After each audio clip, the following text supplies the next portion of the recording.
Привіт! Доброго вечора z Odessy.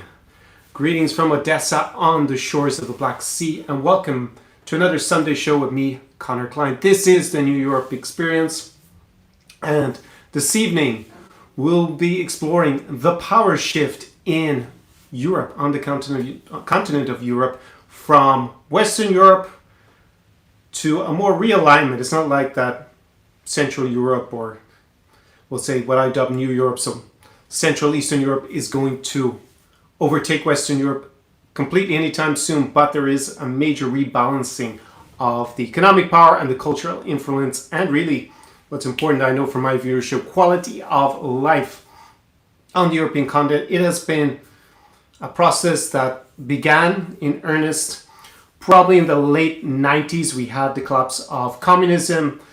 Countries like, well, first of all, Ukraine was part of the Soviet Union, but even countries that were not part of the Soviet Union but were part of the Warsaw Pact. So most famously, we've got Poland, could have been Czechoslovakia at the time as well, obviously split out into two countries peacefully, Czechia and Slovakia. Since then, not so peacefully split out.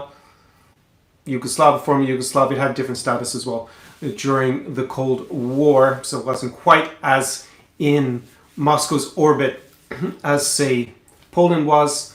That obviously broke out with a bloody war in the 1990s, but once that had come to, we'll say, that readjustment, going from communism to some form of capitalism that took place, then we have seen the living standards and the quality of life and the economic power on the continent start to redistribute from being very much in Western Europe and more gradually being more evenly distributed across the continent. We don't have the huge gap. Of course, there will be a gap. There will always be some difference, same in the United States, but the parts that have been held back are catching up. And I think there isn't really a realization amongst the broader public for that in places like North America and at times in Western Europe. I was watching a video from a young creator who had reached out to me about something else. Then I saw one of his videos and he was walking around in Bucharest saying, I'm going to paraphrase a little bit, but, you know, I've left the West. And he's in bloody Bucharest, for goodness sake. He's still part of the West. It's just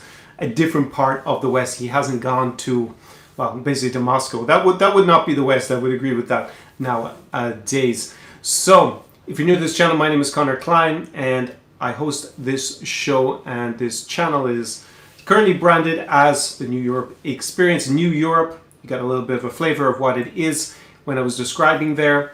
It is the region between Germany and Russia. That's normally what I'm talking about, although there is maybe a little bit of debate that since Berlin was also a lot of the eastern part of Germany, and well, half of Berlin was under communism as well. Isn't that kind of also New Europe? I usually leave it out because it had different post collapse of communism, the end of the DDR as it was known, GDR in English.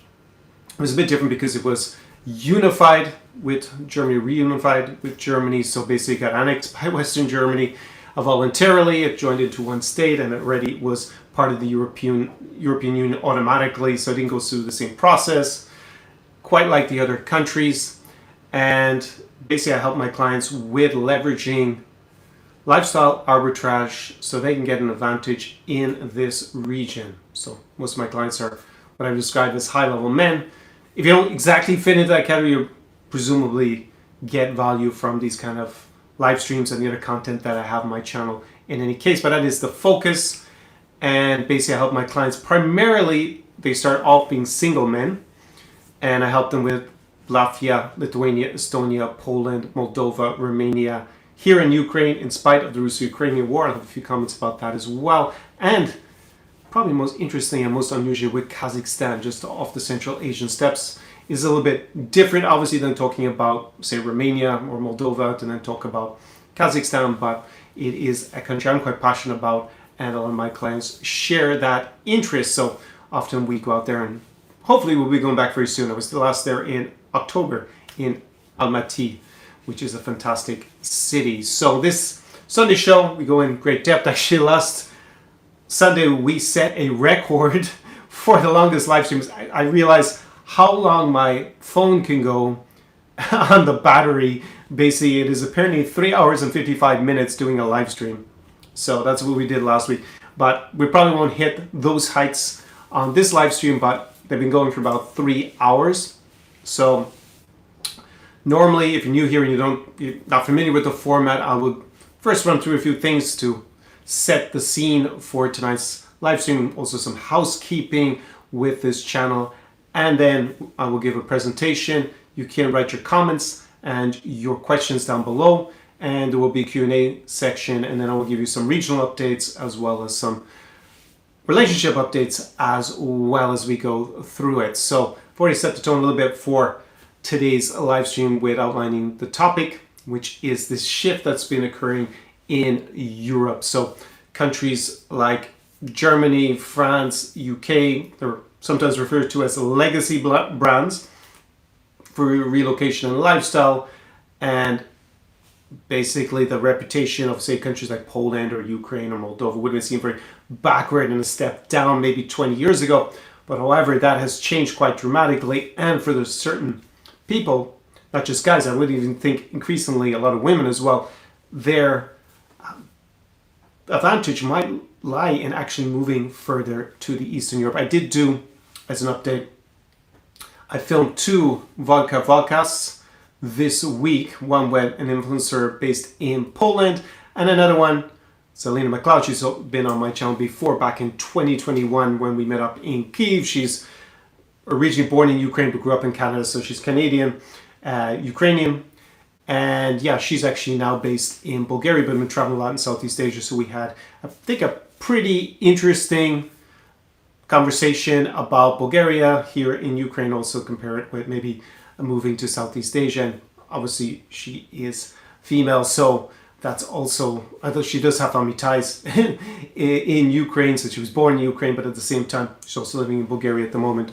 So I think this is going to be almost certainly a trend we're going to see anyways. So I think a lot of more women are from the US, from Western Europe, from Canada, they're going to start considering when they have when they relocate for their European dream, so to say, as we see is increasingly happening, that they're also going to consider this region. For now, with the countries I normally focus on, the majority of the viewership is male and single.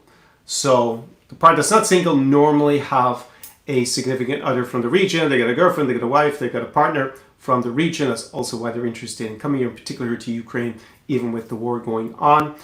Actually met a guy who's an exception because he's British and his wife is actually Japanese, and yeah, with the war she probably won't move here, but he's already renovating an apartment and thinking of buying a few others. So we were discussing it there during the week, and yeah, when the war is over, he said he thinks his wife will move. She's been here before and she's happy with it, but that is the rare exception. But as I said, we could see that in the future as a growing trend. So keep your comments and your questions coming in. I will get to them after I've done the presentation. And yeah, let me pull up some of my research because I do a little bit number crunching, but we'll keep this pretty broad, I think, as a general beginning of the conversation this evening.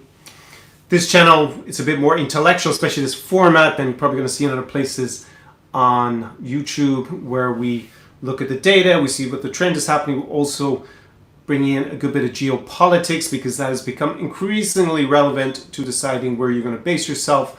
And well, just to give you the example that I've highlighted in the last few months is obviously this war in the Middle East. A lot of people were based in Dubai and were ranting about it for the last decade or so, but the signs were already there that there was this geopolitical risk in the region. Dubai airport had been hit. It was either Abu Dhabi or Dubai. The British was Dubai airport was hit in 2022 by drones launched from Yemen by the Houthis, I'm pretty sure, if I remember correctly. And now we see on the other side of the water that they basically had these issues with the Strait of Hormuz being blocked and being hit by Iranian drones, the same drones basically as hit us here in Odesa in Ukraine, because the Iranians gave the Russians technology and helped them develop them, vice versa to a certain extent. So Dubai suddenly doesn't look so hot. I did have, I think it was about 2 days ago, an interview with a Swedish investor and businessman, Dag Kirsebom, who has property here both in Kyiv and Odesa, started off with these businesses outside of Western Europe. He actually made that move that basically I'm going to be referring to with this live stream back in the late 90s. A very interesting interview, I think, if you want to examine the entrepreneurial side of it and the real estate investment part of it. So it is down below. There is a link to that interview if you haven't seen it. It's about an hour long, and I'll put up on the card when I watch this tomorrow morning, basically, and I put all the cards and stuff, and I work everything out with the chapters. So yeah, he had invested in Tallinn, in Estonia, also relevance to tonight's conversation, and also then, as a result, he started, or later on, he decided to go even further east and invested in Ukraine. He had business here, and then also invested the proceeds from that into real estate in Kyiv and Odesa. Most recently in Dubai, which is supposed to have been his safe investments, but obviously that took a different turn. So that is what is increasingly relevant to when you make these decisions. Again, this region, as I say in all these live streams, in particular this country, Ukraine, obviously with the war going on, but even the other parts of it where there's no war, it's not for everybody.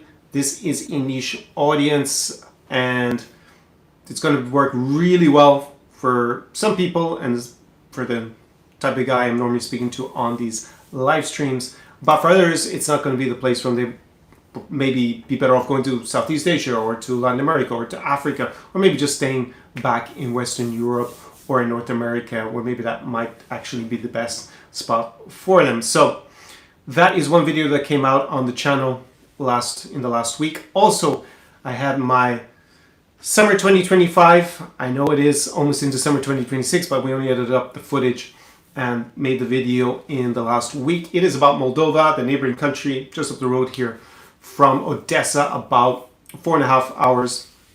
You can actually get to the airport, and even with the bus, it takes 4 to 4.5. And it's actually a very popular way to get to Odesa is to fly into Chisinau airport and then take the bus down from the airport.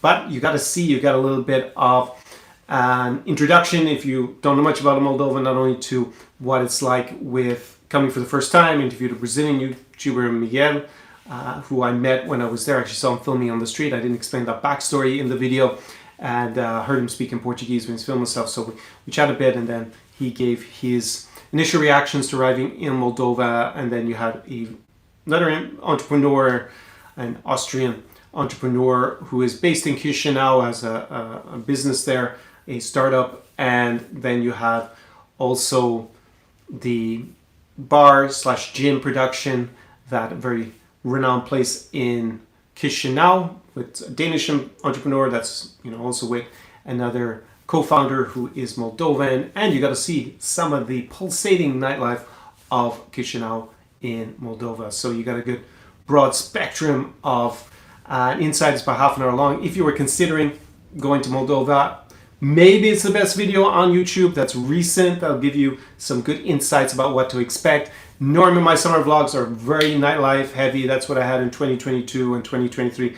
And I guess to a certain extent 2024, it was also dealing with Moldovans coming back and that kind of diaspora returning for the summer part. But this was going a little bit deeper into people who've actually decided to make Chisinau their base, and they've invested in a part of the local community. Also went to a fashion show. So for those of you who are into fashion and all the kind of more cultural and maybe a little bit more high society, then that is also part of it. So that's all there. So go and check it out. There's a link down below. I'll put it up in the card in the morning. So we'll also have those 2 interviews edited up pretty soon, and that I mentioned 2 podcasts about give you good insights into life in Poland as well.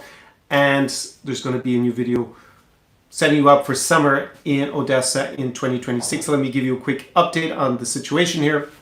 So yeah, it was more or less the start of summer season yesterday in a way. And I had a good few drinks, went out, socialized, and yeah, it was pretty cool. It isn't quite summer. A lot of people were wearing kind of like, I guess, maybe just about a t-shirt, but really better to have a jacket on once it was night yesterday. The weather changed again this evening. There was a lot of wind, so in the end I decided that I wouldn't go and try and socialize the same place because it is a little bit open air in terms of its vibe, but really good. And as you'd expect, I think I heard English been spoken by one person the entire evening. It was a very local event. There's no mass tourism in Ukraine, as you can understand.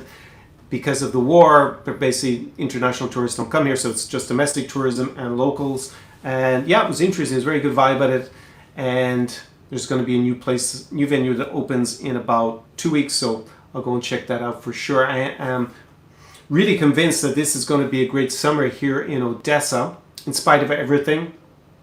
It just feels like there's a lot going on, and yeah, just waiting for the weather basically to become really sunny. So high season here will be probably end of June in Odesa. So if you are coming here, maybe you're new to my content, you don't understand the broader spectrum. I have other videos that I shot recently about visiting Ukraine during this wartime, so you know, check those out also down below in the description. I'll put them up in cards also.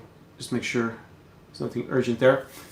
Sometimes the audio doesn't work, and then I only find out a little bit later, so I'm always just checking once in a while that you haven't written me that you can't hear me. So you can come here. You need your passport, obviously, to travel into Ukraine. I assume if you're watching this, you will have a nationality that allows you to come to Ukraine visa-free. It's, you know, everywhere if you're from the US or from a European country, Singapore. There's some parts of Latin America, maybe you need a visa to come, so it's very individual. But most of you will have 90 days every 180. And in reality, you just need your passport with at least 3 months validity on it, and you're good to go when you get to the Ukrainian border. Obviously, if you don't have a passport that allows you to have visa-free, then get a visa-free. That's pretty self-explanatory. When you get here, everything should work. Your international card should work. There's money changes everywhere. Crypto, it's actually a good place. I'm going to put a short actually about that tomorrow on the channel. Just remind everybody of the video a couple of years ago about crypto here. Crypto, it's a good place to cash out your crypto in terms of the commissions and all that good stuff. And what else? Internet will work. Most of my clients are American, they have some international plan from the US, so they don't really worry about it. It also works in Ukraine. But now, if you're coming from, say, another part of Europe, from an EU country, now they are part of the EU's roaming area. So if you have a French SIM card, it'll actually work the same way as it would if you went to Germany, basically. It seems to work in practice. Only card I had an issue was my Moldovan card. It still charged me roaming charges when I try to use it in Ukraine, which is a bit annoying. So I guess when I'm up in Chisinau next, I'll complain about it, because yeah, they shouldn't have taken it wasn't very much money that it took, but it was just a little bit vexing since they're also in this EU roaming area and I shouldn't get charged. They said on their thing that, yeah, if you go with the Moldovan card into the European Union, no pay any charge, but then they're charging me to be in the same roaming area in Ukraine. It doesn't really make sense. So that's a little bit of a quirk, but in general, should all work without any real differences.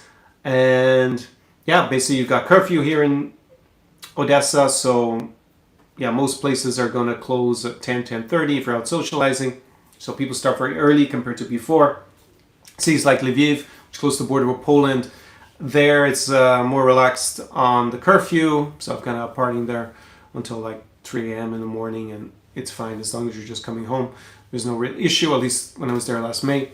And there's actually a region called Transcarpathian Oblast. I have a video about that as well that I shot in the autumn of 2024. And there's actually no curfew at all, but there isn't really a big city. So come here, the big danger is munitions, Russian attacks. So kamikaze drones, like you saw in Dubai. Basically, we have them here as well, although the Ukrainians are very good at shooting them down. Nowadays, now it's over 90% success rate, between 90 and 95% most days. And I see a big difference actually here in terms of what gets through. You can just tell basically, but we have a lot more of them all the time. So sometimes they come in like 3 waves during the night. It's a little bit hard to sleep. You get air defense going off. So the statistical chance, I made a lot of videos about this, live streams. Last summer, it's like 1 in a million per day per capita in the city that you're in. So if you're in Odesa, it's basically 1 in a million per day chance that you're going to be in the wrong place at the wrong time. And yeah, so if you're coming for 10 days, even 100 days, it's pretty low statistically. Just think about the psychological impact, and basically come here if you have a good reason to come to Ukraine, or like wanting to help the people, circulate your money, help with the humanitarian effort, help with the country's defense, for example, and do something that's going to be supportive of the Ukrainian cause. If you're kind of just looking for, I guess, pleasure tourism of some sort, then this is probably not the spot for you. Let's be frank about it, during a war. So Other than that, I'm going to focus on the big developments in Ukraine on the other channel. I didn't make a live stream today because there was huge wind here in Odesa and it was just really unpleasant at the time I wanted to do it. So I'll be doing more of that kind of live streams on the street, showing you what it's like. So go and subscribe to the other channel and hit the notification bell, because apparently you won't get notified when I make a video there unless you've already hit that. So there'll be more content coming up there. But the kind of too long didn't read version for this evening is not much has changed in the last week. Russia makes very, very small progress if it does it all at huge cost, basically on the front lines. We have periodic attacks here. Air defense is getting better. It's actually changed a bit, but I won't say anything more about it at this juncture because I'm not really sure what it means, but I have noticed actually a change in the air defense and how it operates. It's just, even if you're a layperson, you notice these things. So it is quite an interesting development. That's been like the last week or so. So we'll see if that corresponds to even higher shoot down rate by the Ukrainian forces. And yeah, basically Russia's in a lot of trouble because they don't have a clear path to a strategic victory.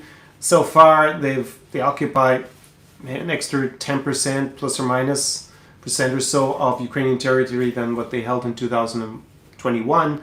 And their economy is in a lot of trouble. I was saying this with all the naysayers, all the pro-Russians coming in, no, Russia's strong, Russia big, for years, basically, when I was saying the economy is going to face a huge problem in the second half of 2025, along with manpower and material. And what do we see in the second half of 2025? The same for the 2 years previously. We saw them suddenly switch to not using very many armored vehicles because they don't have very many left at this point. They were basically burning through their Soviet stockpiles. They are losing more soldiers for the first time since 2023 every month than they can recruit. Manpower problem. And their economy has been clearly in a recession since probably mid-2025. They've now more or less acknowledged that in Russia. They denied it for like half a year that they were in a recession. They just said that they had negative growth. That sounds like you're really doing well. When you have negative growth, it means you're in a recession. So, and it's only going to get worse in spite of the, I guess, spike in oil prices with this war in the Middle East. I don't expect to go on for that much longer because it'll just have a deleterious impact on support for the Republican Party in the upcoming midterms. So they can't let it go on for so long. And basically the Russian economy is just in a world of trouble, and we'll have to see what actions they take in the next 6 months or so. They have gotten a little bit more time to consider whether they go for full mobilization or not, because this war in the Middle East has actually bought them maybe a couple of months, but it's not that much more time. So they're in a lot of trouble and they don't have a clear path to victory. So Ukraine is in the ascendancy, and that is a good thing, obviously, if you're here on the Ukrainian side. And we will cover that in future content here in the channel, but more on the second channel, which is Conor Klein Inside Ukraine. You can go and subscribe to that down below. So let me take a look here and make sure that, yeah, I'm setting the ground. I want to go into a little bit of housekeeping. I've already mentioned the new video from Moldova, also the other one, and the upcoming content. Yeah, I guess we had another incident that looks like a possible assassination attempt on Donald Trump in the US. I guess that's what's been filling the headlines across the globe. It is like I responded to the one when he was running for president, where he got injured. It's another sign that if you're living in the United States, it's another reason to consider leaving, because this kind of event seems to be happening more and more frequently. And it's obviously not just about that in the US. It's just that the situation doesn't look the best compared to here, even in Europe. I'm not saying that it's the only place you consider moving to, but if you want a kind of comparable Western lifestyle, more and more Americans are making the decision to leave the US, relocate normally to Western Europe, but increasingly they're going to be coming to this part of the continent going forward. US is not what it was once, say in the early 90s, well, we'll say in the 1990s into the early 2000s, just relatively speaking. Doesn't mean America's a terrible place to live, but it's getting increasingly more difficult, got a cost of living crisis in general, and that is something that's very attractive about this region. It's on the economic ascendancy, relatively speaking, which is also the theme of this evening, whilst in the US it's obviously on a relative decline, even though I think at times it's exaggerated. I still think the US is a pretty good place to make money, but is it going to offer you the quality of life? And you don't have really any lifestyle leverage being in the US that you obviously have more of that if you come to this part of Europe. So it's just another signal that you want to consider your exit plan if you are based in the US and you have that possibility. And presume you watch my content, you're more likely than the average that that's what you've been thinking about. But I don't want to exaggerate and say the West is doomed, all this kind of sensationalist rubbish. In a sense, it's more about a shift that has been clear. There is a shift also to Asia relatively that matches this to a certain extent, what we've seen here on the continent of Europe.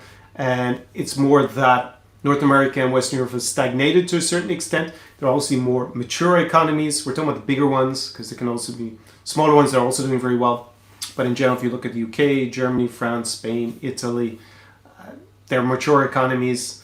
It's harder for them to grow. Same with Canada and the US. And these countries here, they started from a lower base because they're held back by communism for about half a century. And now they have been catching up. We've seen that movement in the center of gravity here in Europe that has ruffled a few feathers. I remember I actually worked, to give you a bit more about my background once again. So I worked as a lawyer. I also worked at the European Commission in Brussels. And I was, I guess, trying to be just in the everyday conversations, a bit of an iconoclast in the sense that I was against the institutions staying primarily in Brussels and Belgium because with the accession, what was called the Big Bang accession of 2004, a lot of countries joined. So Czechia joined, Poland joined, Latvia, Lithuania, Estonia. They joined, Hungary joined. What else is there? Who else joined at the same time in 2004? Malta joined, and a few other countries, Cyprus joined. There was like 10 countries joined. So the EU geographically moved quite considerably into more of Central Europe. Greece had already been in, we'll say, the European Union. It had kind of been detached out there for a long time. Then in 2007, Bulgaria and Romania joined, and we had Croatia also join in 2013. So what had started out as a polity, or it started out more as economic agreements or an economic area, a common economic area, was focused on the Benelux, so Belgium, Luxembourg, and the Netherlands, with Germany, France, and Italy, and then expanded. It actually expanded, I guess, a bit to the west, northwest, with Ireland, UK, and Denmark. But in the 90s and then in 2004, it expanded a lot more to the east in Europe, and it would have made sense, in my opinion, for the center for the institutions like the EU capital, in effect, which is Brussels, if they had moved that to, my suggestion was Prague. And that would have been an amazing place for it to move to. Also, they could have bought the real estate there for basically peanuts at the time if they'd done that. But no, there was a political decision because older member states, the legacy brands, they don't want to give up their power and influence by having the institutions there. And Belgium and Brussels have been picked because it was between France and Germany. It was symbolic, but it wasn't really representative. I felt that the European Union would go, and where the balance of power would eventually go on the continent, because I could already see back in 2000, I was there from 2006 to 2008, that even though it was way behind economically, it was going to catch up, basically. And we're getting to that point where in the next 5 to 10 years, it really is going to catch up and start to overtake some parts of Western Europe. So now it would make a lot more sense that the capital is not in Brussels, but they bought up a lot of real estate there. They made it almost impossible and too expensive to ever bloody move the institutions out again. A lot of that was obviously connivance of the Belgian government that has a big interest in seeing the EU institutions in its otherwise pretty uninspiring capital, in my experience, having lived in Brussels for 7 years. Also worked as a lawyer in private practice there at a top law firm. So yeah, that was kind of even how I saw things not quite 20 years ago. I guess, we're talking about 2007, 2008 time. So now, well, if we're not far off 20 years, what am I saying? It's like, yeah, it's like 19 years ago at this point, but time flies. So that has been something that's been playing out for quite a while, but it doesn't mean that the West is done and all this melodrama. As I said, someone who goes to Bucharest and thinks they've left the West is not really understanding the dynamics on the ground and when it actually changes. Like what we're seeing is a shift, basic, and it's been an ongoing shift for about 2 decades, in my opinion, in my experience. So if, just before I start tonight's presentation, well, I've kind of already started with this dramatic intro. If you're interested in strategizing, well, first of all, if you're interested in doing more research on this region, obviously you're watching this Sunday show, this live stream, and you can go and browse the content on my channel here. But I do have a link where I put my insider resources. There's a link to that down below. Go check out that first. I've curated a few playlists there to make it easier for you to get into the content of considering spending time in this region, whether it's relocation or possibly you're just planning coming on a bit of a reconnaissance trip. Also, you'll have the opportunity to invest in my guides there, my insider guides, and also a few language programs. If you're on my Speak Ukrainian Secrets, there will be more modules coming this week that didn't get finished last week. I needed to work on a bit more, so I'm going to try and get them out either tomorrow or the day afterwards. I guess you could still enroll. You can just watch the first one on replay. We'll have 10 live streams, so you'll be on the other 9 if you're watching and suddenly you want to invest in learning Ukrainian. There's also Russian there, which is kind of a disappointing legacy from prior to 2022, but it still has its use in parts of the region. So you can go and check out that down below. If you want to move on and strategize for spending time here, and maybe you kind of have a ballpark idea about when you're going to come and visit, then you can invest in my encyclopedic knowledge through a consulting call. We jump on a call together. Also get access on most of the options. The new options are rolled out in the last week for the New York Insider AI. When you invest in that, you'll get a certain subscription. It could be 3, 6, or 12 months, depending on which type of call that you invest in. All that is also, you can find a link to that down below. It's on my website /consulting. And if you want to have my mentorship, personal hands-on touch to implement the strategy for leveraging lifestyle arbitrage here in this region to gain enormous advantage. We'll take out obviously any of the guesswork when you have me in real time with you in person. Also access to my social networks here or social circles in the region. We will pick a city, can be here in Ukraine. I guess we can go to 5 cities in Ukraine: Kyiv, Odesa, Lviv, Chernovtsi, and Uzhhorod. Also, you got up the road, which is probably over the last few years almost the most popular, was Chisinau in Moldova. And it'll be summer season there soon, definitely for the socializing part and partying with some of the most beautiful women in the world. I mean, that is basically what this region is known for the single lads who are watching it, and also those of you who have already tied the knot or settled down with a local lass. You'll obviously value that a lot. And we will go out and party hard at the best place. There's going to be a lot of cool electronic music parties going on in Chisinau this summer. It's actually something I'll touch on also maybe at the Q&A part about how nightlife works in this region versus, say, North America or Western Europe, and how it has changed over the last 5 to 10 years. Also go to Warsaw in Poland, to Vilnius and Kaunas in Lithuania, to Tallinn in Estonia, and Riga in Latvia, one of my favorite places, and the city I recommend if you are single. It is by application only. There's a link down below where you can read more about it and apply. Be aware that prices for it will go up on May 1st, so you need to apply before May 1st to be potentially grandfathered in at the current rates. But we'll discuss all that. Just if you are considering it, make sure that you go and apply before May 1st. So let me get into today's topic. I didn't pour myself a glass of water when I came back because it was a little bit late. I was up my favorite Best Arabian restaurant, which is like cuisine from this region, very similar to Moldovan cuisine. Basis, that's what Best Arabian cuisine is. And I was enjoying that, but I didn't forget to get a glass of water already prepared. So I will jump up and get that maybe after I do the presentation.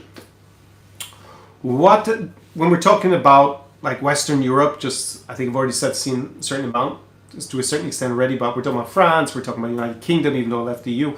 The wonders of Brexit Britain. Someone left a comment below, I think my last live stream, saying, oh, Brexit just wasn't done well enough. You can keep deluding yourself, but we see the track record in the last 10 years, the direction Britain has gone since it voted to leave the EU.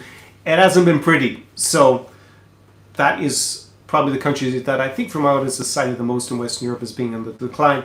Then you have Germany, whether we're talking about Frankfurt or Berlin, Munich, big cities like that. It's not that they're all in perpetual decline, in my opinion. It is more, and we could also say this, we're going to focus on Europe, but you could also say the same about North America, is that they're pretty stagnant. So relatively, the western part of the continent is not growing as quickly, it's not developing. It's more of a legacy brand because it's already developed, whilst the other countries are catching up because they actually have the Western European countries as models for economic development. And also, they're here in Europe, most countries are in the European Union. Just mentioned Brexit Britain is the exception, and we see what's happened to them in the last decade. So yeah, there's a good lesson in that. But in general, they tend to have higher taxes in the west of Europe, more mature markets. It's got higher costs, particularly energy costs in a lot of the countries. So there's a lower upside in general to being based there for business if you can move a lot of that business to the center of the continent or to the eastern, towards the eastern part of the country. We've seen that gradually over the last 20 years where a lot of the automobile industry went there. It's actually probably even left the country at this stage because you can just keep going to the next place as wages start to catch up here because it's not like it was, say, in the 2000s. It is a lot more developed than it used to be. And European integration is still, a project in development, so still have reasonably big differences in the lifestyle or the economies across the country, but that is declining all the time. They're starting to harmonize. The EU will expand again and will bring in some countries that will be on the same pathway to economic development. One of them will certainly be here in Ukraine, but before then, Moldova will probably join well before. And we may actually see the next country that joins the European Union. It may be actually Iceland, because Iceland is really interested in joining, and we have been expecting Montenegro to be the next one, but we just have to see if they join together or Iceland would just kind of say later in the summer and have a referendum they want to join, and because they don't have that much to do before joining, they may even be in by 2028. We'll just have to see. So lifestyle still looks good, and it depends, I guess, what's in your news feed. I mean, if your feed is here all doom and gloom and talking about how everything is collapsing, the migrants have overrun everything, and yeah, everybody's living in poverty and there's no security on the streets. And it's not like that in reality. I think unless people live their entire lives online with sensationalist content, they realize, okay, things could be better, but it's not that dramatic. It is more that things are fine, but they're not really going anywhere fast in that sense. So, if you're visiting Italy, it's still amazing as a place, beautiful, a lot to do, but it is not like when I lived there 20 years ago, for example. Some things have degraded. Probably personal security to a certain extent was very different to this part of Europe, where basically you don't have so much petty crime in city centers. And just in general, I guess it's a bit cleaner, a bit safer, and the infrastructure tends to be a bit newer because they didn't have it before. So in a lot of the cases, they just built it all new. For example, the internet, for example, it's always hit me that in this part of the country it tends to be faster, less problematic than in other parts in the West, where it's more, again, legacy. They built a lot of the infrastructure before. So I think in Western Europe, it's probably still the ideal place. If I look at my clients who are centimillionaires, for example, they probably don't care so much because they just have so much money that whether they pay half the price for the same experience here, it's probably not going to be that important to them. They'd rather still hang out at their, in the top ski resort in the Swiss Alps and go to Saint-Tropez and go to La Guérite and drop whatever sum of money it is. It's not really going to matter too much for them. It's a centimillionaire or a billionaire. I don't have, as far as I know, any billionaire clients. Maybe they've kept that hidden from me. But if you are even a decamillionaire, what I can see is that you can really leverage your lifestyle in general by setting yourself up in this region, and it will be better. It will, because you'll have that leverage, that arbitrage opportunity than you would have in Western Europe. So anyone, I think decamillionaire downwards, could definitely benefit from that. Bit more question if you're centimillionaire or billionaire, but maybe they still could also. Obviously, they would still leverage it, but would it really make so much of a difference at that point? Not so sure. But yeah, you got slower growth. It's more risk averse as a place. There's probably less reward for ambition there. It's what a lot of people cited for the reason to move to a place like Dubai, for example, is that they're around people who were super ambitious and it was very determined to go in one direction. So West Europe is a little bit more of I would say, a legacy image, but yeah, it's more that the upside and the leverage potential is more limited than you're going to find. Obviously, I'm going to talk about this part of the continent, which is New Europe, as I've dubbed it. Where would it still be better, and what often gets quoted to me or cited to me by people who are more skeptical, it's like healthcare in particular. Now, my own personal experience is if you pay for private sector healthcare here, at least in Ukraine, which is one I know the best, it didn't seem any worse than being in the place I lived in Western Europe, to be frank. But I guess we're very more niche or more advanced stuff, or yeah, if you go to the public sector, it's probably not going to be good. I did have a friend who once he broke his ankle and misbehaving at like 5 in the morning. He basically jumped out a window of sorts at a club, and yeah, the next day, and he didn't tell us that he had this issue, so he got brought by the hotel, just sent him somewhere, and he didn't speak Ukrainian or Russian, so basically they didn't do a very good job at putting the cast and stuff. So when he got back to Dubai, he got it all sorted out. But in general, if you were based here, for example, you're going to already figured out where to go and what you do in an emergency. Then yeah, I didn't see a huge difference. At the same time, it's probably on average going to be better in Western Europe, but I would say even I just didn't like it in Poland, and I think most people complain about the standard healthcare in New Europe. It's mainly they cite Poland, that they were a bit disappointed by the healthcare there. And I agree with the only contact I had with, which is not very serious. It was a little bit underwhelming. I felt like I would be better off always coming back to Ukraine to sort it out, but I basically just strained some ligaments in my ankle. So if I just actually sat on the bus and got back to Latvia, I probably would have got that better care, but it was not that urgent that I really wanted to go to the hassle. So that could be something to consider. Institutional stability and corruption. Corruption is definitely still more prevalent in this part of the world. We just had the elections in Hungary, where there's huge accusations of cronyism under Orban's outgoing government. So we'll see what happens with that after Magyar is finally sworn. I don't think he's even sworn in as prime minister yet. So that is something still to be aware of if you're once a place that's more stable, because the democratic institutions have been there for longer. So presumably they've got more guardrails on concentrations of power and cronyism and whatnot. Some places don't. I mean, Italy, when I lived there, it seemed like that was really the case. But in general, if we're talking about like the Nordics, you could even throw in Estonia from this region there. So there's a lot of diversity, something to be aware of. Salaries are lower in this part, so I guess if you're looking for a job here, it's probably going to be pay drop. I do have sometimes clients who get offered jobs to move to Warsaw, and then they're like, yeah, but I have to take this huge drop in salary, and I have to explain to them yet again, but you know that the cost of living is tremendously lower. So yeah, but sometimes they still have a little bit of student loan debt, one told me, so he wants to make more money in the States, pay it off, and then eventually maybe consider moving. That's very good if you're actually employing people, of course, because then, well, the local cost of labor is lower, so that just depends about where you are. And I think the big one is geopolitical risk. We're obviously closer here to Russia. So the countries that border Russia do have a geopolitical risk, not just Ukraine. So Poland has a border through the Kaliningrad Oblast, Königsberg, old Königsberg from Eastern Prussia days, some of us Lithuania, and then Latvia and Estonia have borders onto, and Finland have borders onto the rest of Russia there, as does obviously Ukraine. Moldova doesn't have a border, but they do have this separatist, pro-Russian separatist enclave of Transnistria that we'll see how much that even stays as a separate entity de facto. There's been a lot of movement over the last year on that, so we just have to see. But that's what I would say would be the often quoted or cited downsides when we're discussing about this region.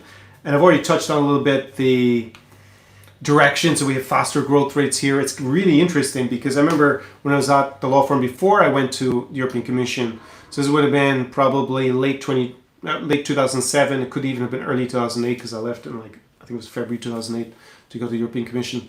So we had some team meeting, I remember, so we're all discussing how the countries that joined in 2004 had done after I guess it was about 3 years at that point, and people are like, oh, they're still way off. But now when we look at it, they've been consistently catching up, like 2 or 3 percentage points of GDP per capita at PPS, so taking into account the price of goods in the country and services over the last 20 years almost. So now the gap doesn't look that big, and in general it's basically about 80-90% of Western Europe in a lot of these places, or the EU average at least. So they are catching up, and if you project that out for another, if it continues in this trajectory, of course things can change and it mightn't, but it's more likely than not it will. And you can see a country like Poland, the big, oft quoted prediction by Donald Tusk, the current Prime Minister, that I've also included in my videos, is that it's going to overtake the UK. So all this Brexit, just to tie back to Brexit, where they're complaining about the foreigners coming and stealing the jobs, primarily it was, Poland's the biggest country that they were referring to. Well, pretty soon the economy is just going to be better in Poland. So not only are the Poles going to be going home, we could see Brits actually learning Polish and trying to immigrate to Poland if it keeps going. So I guess another decade of that. Tusk said that they're on course to overtake the UK by 2030. I don't think they will get there by 2030. It's less than 4 years away. I don't think it will overtake the UK. Even with Keir Starmer in charge, I'm kind of not really. I mean, I guess I would have been even less in favor of who the alternative was at the time, but it doesn't really look that inspiring. While the UK remains outside the European Union, they're really going to be able to start to grow again in any sort of realistic and sustained way in the next few years. So that gap will definitely narrow, but I think it's going to be about 2032, 2033 when Poland's going to overtake the UK. Unless something dramatic happens, like Poland suddenly takes a dip, I guess Russia invades the country and blows a lot of stuff up, then okay. Then the UK will stay ahead of them, but assuming that we don't have that contingency, then that is the trajectory that they're on. So you got a lower cost base and basically higher leverage to grow. There's also less bureaucracy. That was one thing I remember my video editor, the original video editor I had for this channel. He moved to Italy to go to film school, and I was like, so where do you think the bureaucracy is worse, Italy or Ukraine? He says, I can't believe it, but it's better in Ukraine. It's way more bureaucracy here in Italy. It's so frustrating. So a lot of these countries, they just have these systems set up. They're more bureaucratic. A lot of the people just didn't want to introduce. Now we have AI, which is basically, the software basically can go even quicker and replace a lot of people. But there's obviously going to be institutional resistance to that, because then, what do we do with all these people already hired? Because you put hiring freezes on, but then these people who are around who've been trained to do something that now AI can just simply do. To give you a bit more new and extreme example, they've already set everything up to have all these people doing all these things. So you do face institutional resistance to change, and obviously maybe it's not obvious, but in this region they just didn't have those things there, so they started all from scratch. You also built a lot of the new infrastructure was new, and they just built it from scratch. So it's actually a little bit more modern than you find in certain quarters in Western Europe as a result, because they just have this kind of stuff. Like sometimes the subway or the underground or metro, a lot of stations, when they're old in a lot of the Western Europe or North America, and then you see the new ones that they built. Well, it's simply because they just built new ones here. They just didn't have them before. So some of these things can also be more impressive, 5, 10, 20 years down the road, when we were looking at it from the perspective, as I was saying, in 26 or 27, which is now today, that you end up with where things are just being built new as opposed to being maintained and then been upgraded, and you have all this kind of resistance to the change as well. So that can be the upside also to being in this region. I saw a lot in Ireland because we just didn't have a lot of things in place when I was growing up there. I will say at this point 40 years ago, 35, 40 years ago. And we just built everything new with all the new wealth in the country. So I remember there was a time that I think our phones used to work better than the UK at a certain point, because we just didn't have any of the old stuff that needed to be maintained, because we just never had it before. So it went from being way behind to suddenly being slightly more advanced. So you see that a lot in this region. Obviously it depends where you are. If you're in Poland, Poland is just kind of the poster child at this stage for this part of Europe. And obviously it's different here in Ukraine because we have the war. And I still believe, as I summed up at the end of the interview I had with Dag, which is the last podcast, you can go and look at, Ukraine will be the new Poland. But obviously we need this war to end for that to take place. And it was on its way to become the new Poland if It's one of the reasons why Russia invaded it, to stop it becoming the new Poland and, basically inevitably leaving its sphere of influence for good. So Poland, for example, not just do we have Rail Baltica, which I've referenced a lot, which is basically a high-speed line that will go from Warsaw to Kaunas. So we'll also have a track off to Vilnius, the capital of Lithuania, and up through Riga to Brno and then to Tallinn. Eventually there's going to be a tunnel under the Gulf of Finland to Helsinki in Finland. They're also building a huge airport complex. It's going to be starting this year. So the current airport, if you fly into Warsaw, is Chopin. So if you're coming here to Ukraine, a lot of people go to Kyiv, so they fly into Chopin in Warsaw. And I think that already takes like maybe 20 million passengers a year. Maybe it's even more than that. Maybe I'm just selling it a little bit. But they are building, what is it called? It's called like, it has some initialism that I've forgotten, but it's basically, is it Punt? I actually wrote it down somewhere in my notes, I think. Let me see if I find it quickly enough, but otherwise I go look for it again. No, I left it on my phone. But basically it's like Port Polska, I think is the name of the project. And initially it should have 35 or 40 million passengers a year, if you remember. But the idea is they're eventually going to have basically one of the biggest airports in the world is going to be just outside of Warsaw, between Warsaw and Łódź. And they wanted to handle up to 100 million passengers per year. 100 million, yes, it's going to be a huge hub in Europe. It'll be on a par with Istanbul Airport or Paris Charles de Gaulle or I guess London Heathrow, any of these big airports that you have in Europe. They're going to have something similar in Poland. So it's going to be absolutely incredible level of infrastructure, but we're talking about maybe 2035, 2040 before all this stuff is built. But you can see that the way the direction it's going, they're going to have even better than you're going to see in a lot of Western Europe within 10, 15 years. But we're on the way there. We're not quite there. Also, because I mentioned taxes in general, and I made many videos about this, I think back in 2023 and 2024, in general, taxes tend to be lower in Europe than they do in old Europe.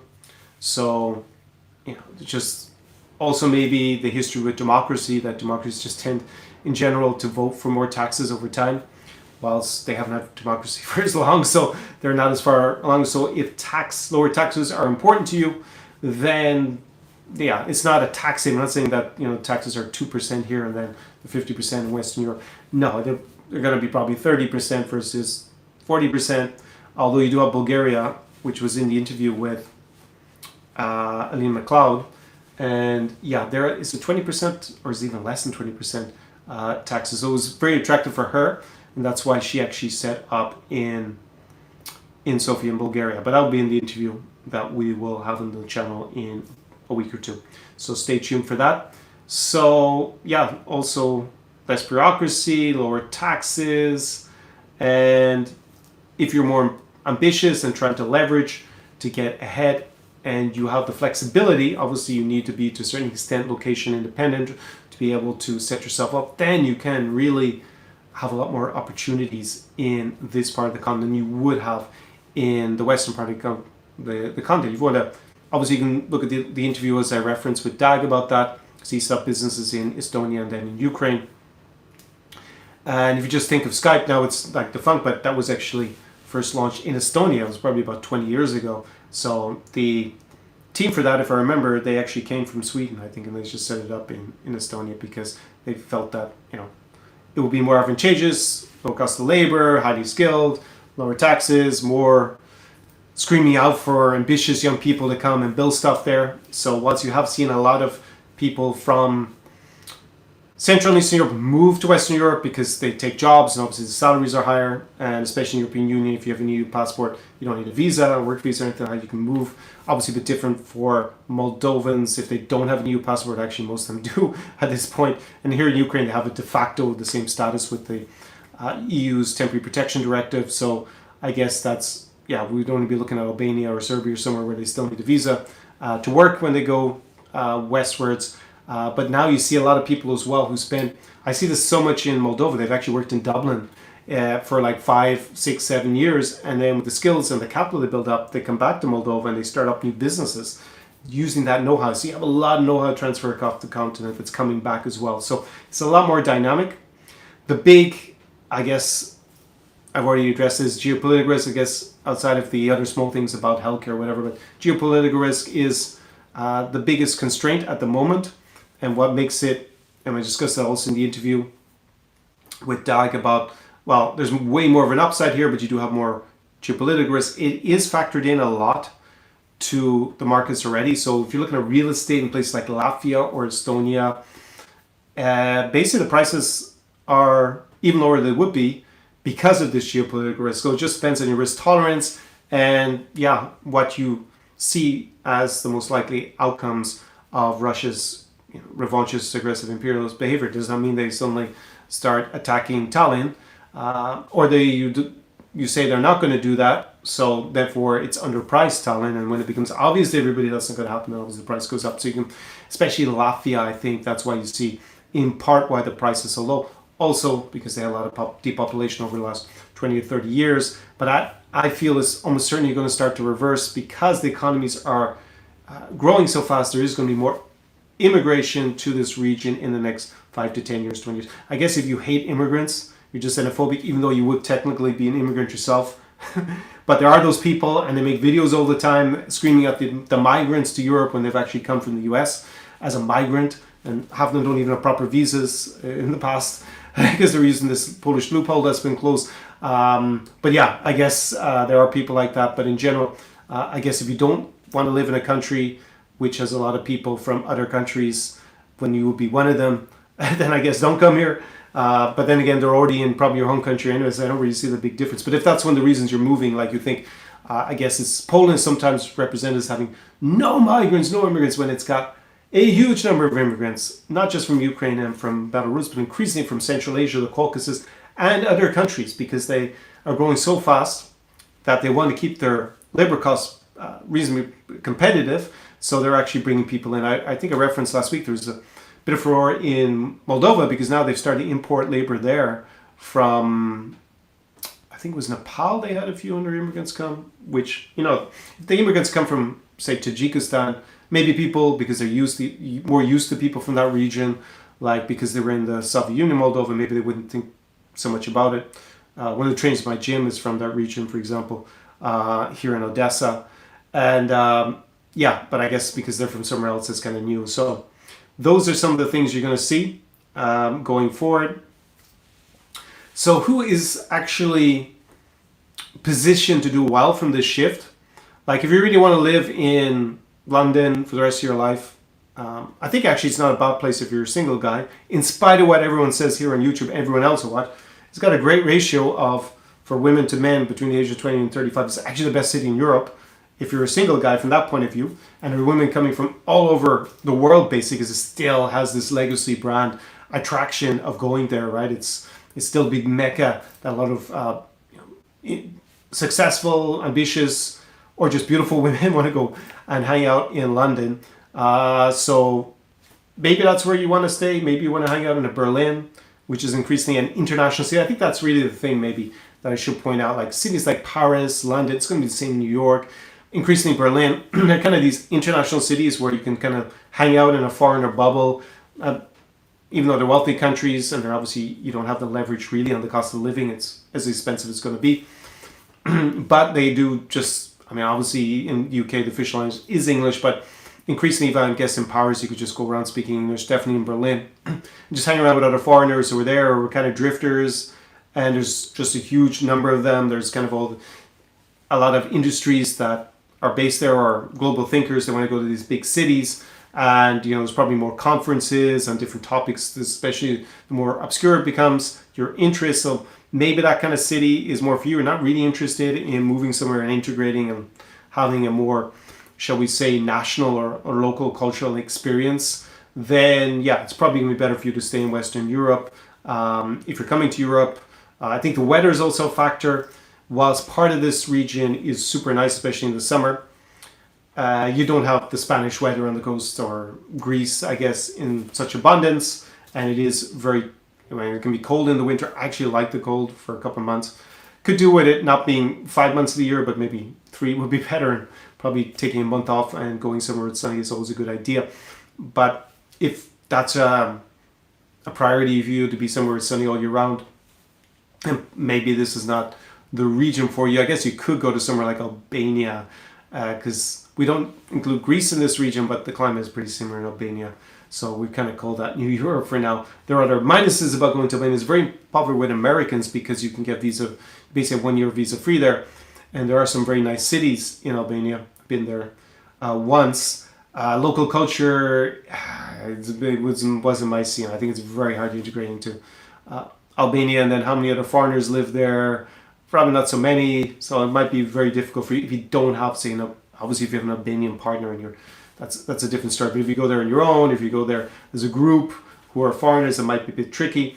So I think for people who are entrepreneurs who can set up their revenue streams remotely and operate things remotely, you can even have a bricks and mortar business in the US, as some of my clients do, but you have a good management team then, and you can set yourself up and basically leverage the lifestyle arbitrage because you're gonna your money goes further in this region, so you can reinvest more of your profits back into your business. You can buy local real estate easier and get so much more for your euro, dollar, pound, yen, whatever it happens to be. If you're the single guy, well, if you're not the single guy, and presuming your partner's coming with you, then still be a good choice, especially if she's from the region. Then probably this is maybe at times a no-brainer. I see more and more people want to come back to this region who have roots here. But if you're a single guy, this is probably the best place in the world to be in general because the famed beauty of the local women, plus it's a little bit more conservative than in Western Europe. That probably suits most of my audience a bit better than kind of the more woke scene in Western Europe. Not that all of Western Europe is woke, and you can obviously avoid hanging out with those people if you really want to anyways. At least that was my experience when I was there. But obviously the default here is not to be woke. It doesn't mean that it's obviously to the extreme the other way either. And there are some barriers to entry, and I think that's an important differentiation with, say, going to Southeast Asia or to Latin America. I consumed a lot of content in the last week, especially about Medellín, when it really went down a rabbit hole around it.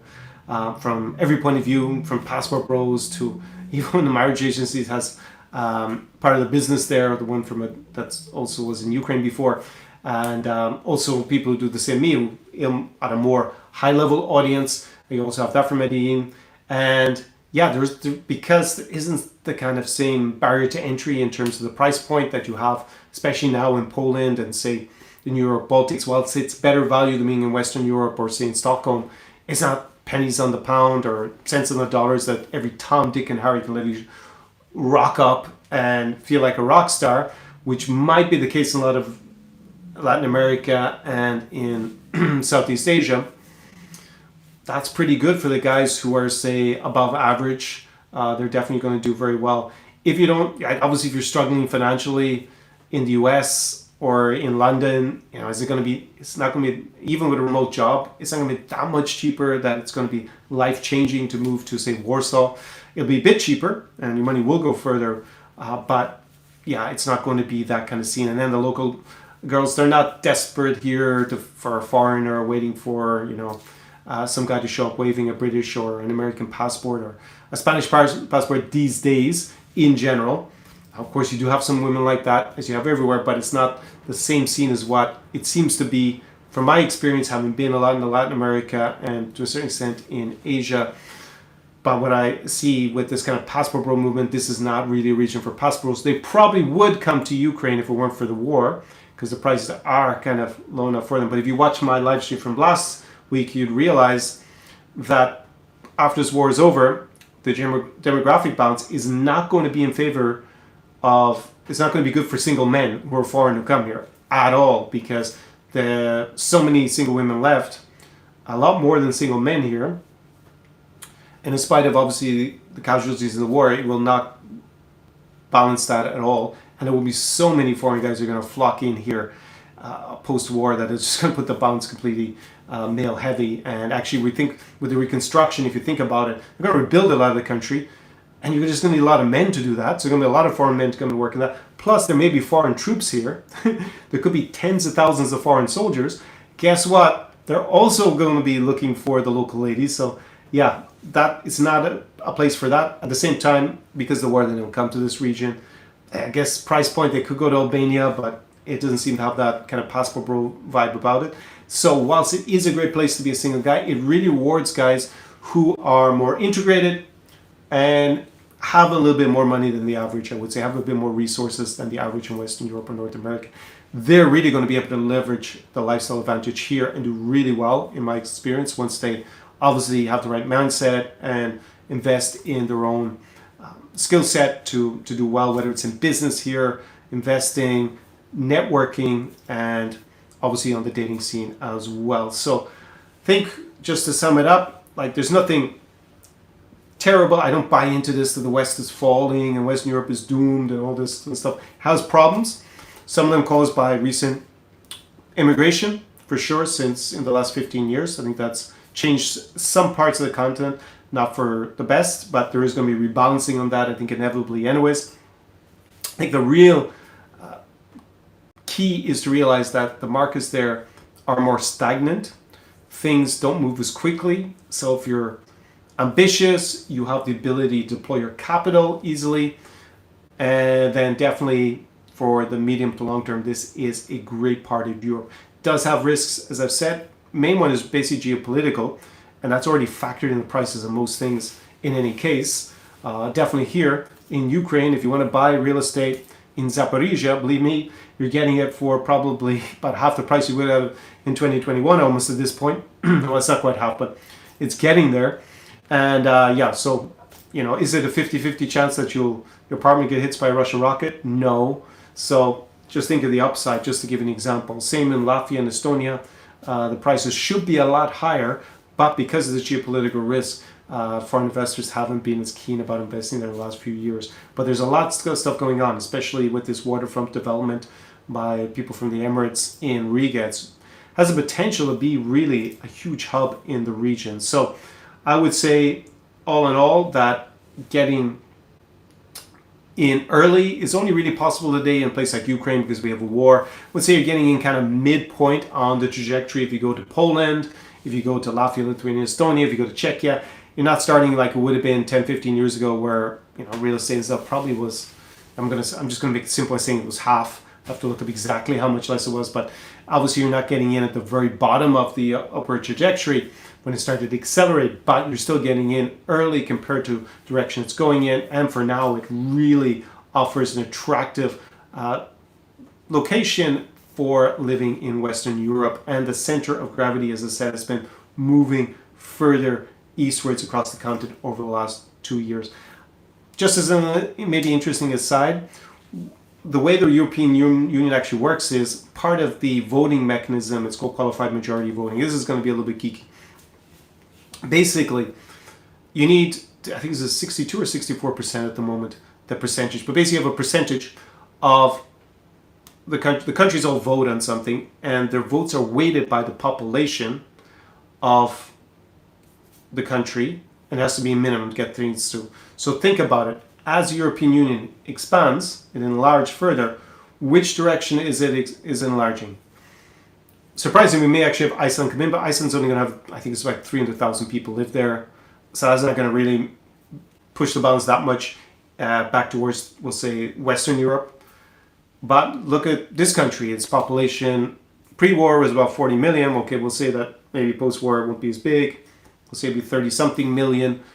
You're going to have a lot of the Balkans are still going to join probably at some point. There's a few smaller countries there like Bosnia, North Macedonia, Albania, Montenegro. We don't know about Serbia at the moment. It doesn't, even though it's a candidate country, it doesn't really look on the pathway to join, but maybe there will be a change of heart there and that would join. You're going to have Moldova joining. Again, it's maybe 3 million. Potentially maybe post-war with a different leader. Belarus would join.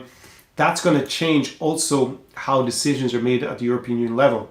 And a lot of countries from the West don't like that change. They don't. France and Germany don't like that Poles and Ukrainians with, say, the Baltic states or maybe some other countries like Czechia and Hungary, if they all band together, they can counterbalance what France and Germany want nowadays. It used to be that France and Germany were basically deciding what would happen at the European Union level because the UK, when it was in, didn't really play its full the game like it should have been. But now that we have this move towards the east, decisions are also on a continental basis going to be weighted a little bit more towards this part of the continent as opposed to the western part of the continent. So I think that is a nice maybe point to just sign off on the presentation. And yeah, I mean, it's basically you have, I guess, more stagnation in Western Europe. Maybe it's a bit more stable from that point of view. But if you're more on the risk-averse side and you want to get in and you're more ambitious and you want to get in on a rising tide, then New Europe, depending on your risk profile, you can go a lot less and go to Poland or Latvia, Lithuania, Estonia, or Czechia or somewhere. If you're more risk-taking like Dag was, then you come to Ukraine and you, like he bought, I mean, he didn't say that actually in the interview, so maybe I don't say what it was. But yeah, it was a very attractive investment he made here in Odesa when he, after the war, the invasion, because there was a period where real estate, some people wanted to offload it because they needed the cash, or they just didn't believe that they would maybe even get to keep it, so they were willing to, especially in these new developments. You can imagine you were in the middle of constructing a luxury property with a sea view in Odessa. Probably didn't have the same price tag, let's be frank about it, in late 2022 that I had in late 2021. So if you are looking for more leverage, then this is the part of the country. If you're looking for a little bit more stability and things been already maybe more internationalized with a lot more tourism, then stick to the west. So at the moment, at this point, I will come to your questions and your comments and see where you're all at this part of the live stream. Let's see where you guys, who's in the house and who has said something insightful. All right. Jeffy says he's heading to Riga in June with his kids to prepare for move next February. First time visiting. Really great to hear that. So moving with a family. I'll be interested to know, Jeffy, if you're the mother of the children. I don't know if you're married or not, or if you're still with the mom of the kids, where she is from. Is she from the region? What inspired you to consider Riga? Obviously, you seem to be going on a reconnaissance mission. So, and if you wanted more help with that, I would recommend a consulting call. We can strategize out your move and stuff. And there's a link to that down below. Ozzy said Bulgaria just had their parliamentary election last week. Any thoughts on the result? I don't know yet what it's really going to entail. It's not very clear to me. Is this going to be a new Orban, for example, where he's going to be blocking aid to Ukraine? I don't see that happening. He may be a bit more Eurosceptical, maybe, but it wasn't really clear to me exactly what it would all mean on a European level, especially for the Russo-Ukrainian war. And we just have to see, is he really going to be a pro-Kremlin prime minister or not? Just maybe a little bit more hostile to Brussels. But it's been very good, obviously, the election result in Hungary from a Ukrainian point of view. Covered it 2 weeks ago. Here on the channel we had a live where Peter Magyar won the election with a supermajority. So we'll see what happens, especially with corruption from the Ancien Regime in Hungary, in Budapest. But maybe they were Moscow's man. They were basically Moscow's man and MAGA's man in the European Union. And JD Vance was not so happy, but he's now invited to come and interfere in all upcoming elections in Europe because he did such a terrible job. He basically, it seemed to hurt Viktor Orban, him showing up. I watched an interview with a guy who's, I guess, part of the MAGA movement. They kind of seemed like he was presented as their representative to a certain extent in Budapest. And he kind of threw JD under the bus a little bit, I felt, because he obviously said it in a way, I guess it was, but he basically said it was JD's idea. And Orban didn't want to kind of offend him. That was my interpretation of his comments. But by saying no, don't come, JD, stay away. You won't help the situation. You're not as popular in Europe as you might think you are, since you've been basically, making it clear that you see most European governments as an adversary, not an ally, for the last, 15 months. And he just said last week that the foreign policy achievement, in inverted commas, that he's most proud of, not that he's just proud of, he's most proud of in this new administration, is cutting off all aid to Ukraine. So basically helping Vladimir Putin is what he's most proud of. He's not most proud of capturing Maduro, apparently. No. Cutting off aid for Ukraine is what he's even more proud of than that successful operation. But again, in foreign policy, this rogue regime in the White House doesn't really have much to champion at this point because, unfortunately, this war in Iran, they didn't really have a good plan. And when the original decapitation strike of the Iranian government didn't lead to their capitulation, they don't seem, it's kind of all pear-shaped. But we can talk about that maybe at a later juncture. Gold King Spencer just back from the gym, left calf cramp. Okay, now, okay. Buongiorno, Joshua says. The correspondence dinner, yes. Joshua says, if a psychic woman rejects a man, will it be aggressive or peaceful? I mean, these broad questions are always a little bit, I find them curious. Like, if I were thinking of moving to Italy, would I ask a question like, when Italian women reject men, do they do it aggressively or do they do it softly? And I don't know if I wouldn't really care so much, to be frank. So that's probably saying about maybe your experiences where you are. Maybe write which country you're in. Are you in Italy, actually, since you said buongiorno? I don't think aggressive. I think maybe impolite. Definitely, for sure, because I think by our standards, say in Western Europe or definitely North America, we find people in this part of... When you say Slavic, it's also not clear to me what you mean. Slavic is a very broad term in reality. It can be anything from Russia all the way to Serbia. So, are Hungarians that different? They're not Slavs. Are Romanians? A little bit. So, maybe a bit more precise what you mean. But I would say that in Ukraine I just think they would probably be either polite most of the time, but often impolite, but aggressive. Rarely, very rarely, I think. But are they really aggressive where you are? I think most girls just say, no, go away, right? I think the British would be more polite than Ukrainians would be, to be frank. Judge says, you can be a far-left socialist or an innovative fascist republic. Not both. West Europe doesn't create new ideas anymore. Not as much as North America does, for sure. Curlin says, boat rental in Moldova possible. There is a big river. Yes, it is something I've seen more and more advertised on the river Dniester. The Dnipro is the river that is not too far from here in Odesa, but in Moldova, which is closer to here in Odesa, called the Dniester River. Yes, there is. I didn't see anything that looked really luxury. I think there's a big opening in the market. Maybe by this summer someone's going to have some luxury cruise, but there's a lot of interesting experiences now been developed out along the river Dniester in terms of beautiful restaurants with views. So that's something I want to go and check out this summer. There's a lot to fit in because I've been to so many vineyards. There's always too many good vineyards in Moldova because I've been to 10 of them and I would probably go back to most of them again. But there's then the new ones that I didn't get to. Plus then there are all these experiences along the river. Plus I've never been to Soroka, the city.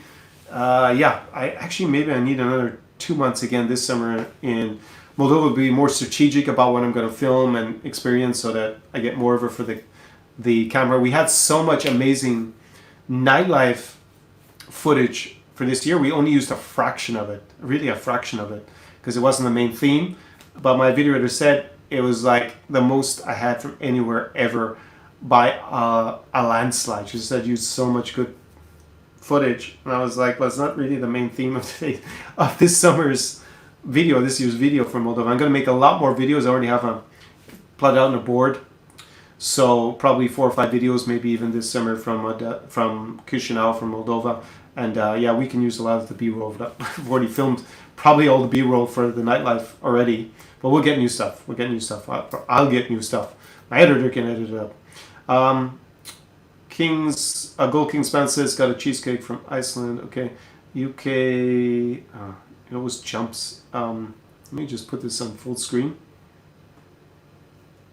Okay, well I messed that up because apparently it was on full screen. Let me go back up. Okay. UK screwed, so 1 or 2 Brits talking in Poland. Yeah, but the problem is that so much of the content about Poland is not represent what it's actually like to live in Poland. They basically present Poland as being as it would be in a Polish village, but then they're hanging out in Warsaw. So yeah, I agree that the UK is not in a good state or going in a good direction, but you know it's Brexit Britain. I mean, there's only one real course correction. Like part of the fantasy around Brexit Britain are going to be cutting all these deals across the globe that, having worked internationally, were non-starters.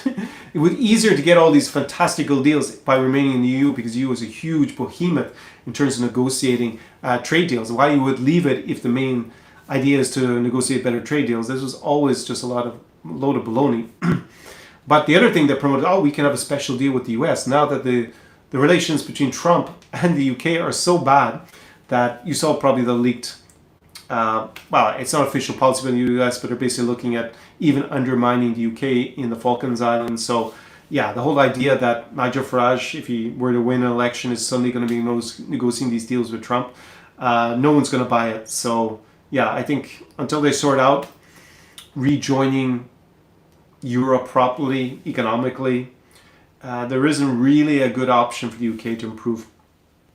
And they have more, let's say, non-European immigration, just so much more than they had before Brexit as well, because the economy took a hit straight away. So guess what? A lot of the Central and Eastern Europeans, they didn't want to stay because suddenly it's not that attractive to stay in the UK. They can go visa-free and work in France and Ireland, everywhere else. So they made it super unattractive for other Europeans to stay.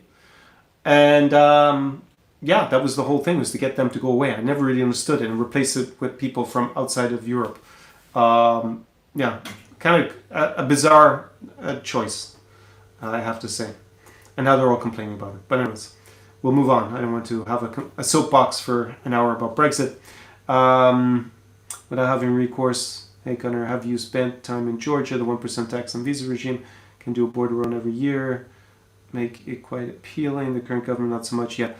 Yeah, that's the problem. The government, you're on this geopolitical fault line, pro-Russian government in a definitely not pro-Russian country, with 20% of the country occupied by the Russian Federation or allied with, Russian Federation. Potential for a conflict with Armenia maybe, and then a bit like the Belarus scenario where they might even use Georgian territory to cross over. At least that's what I can foresee happening. Yeah, I'm not too keen on to policing the current government. 1% tax. I think someone told me there's some issue that's not publicized about Georgia. What was it?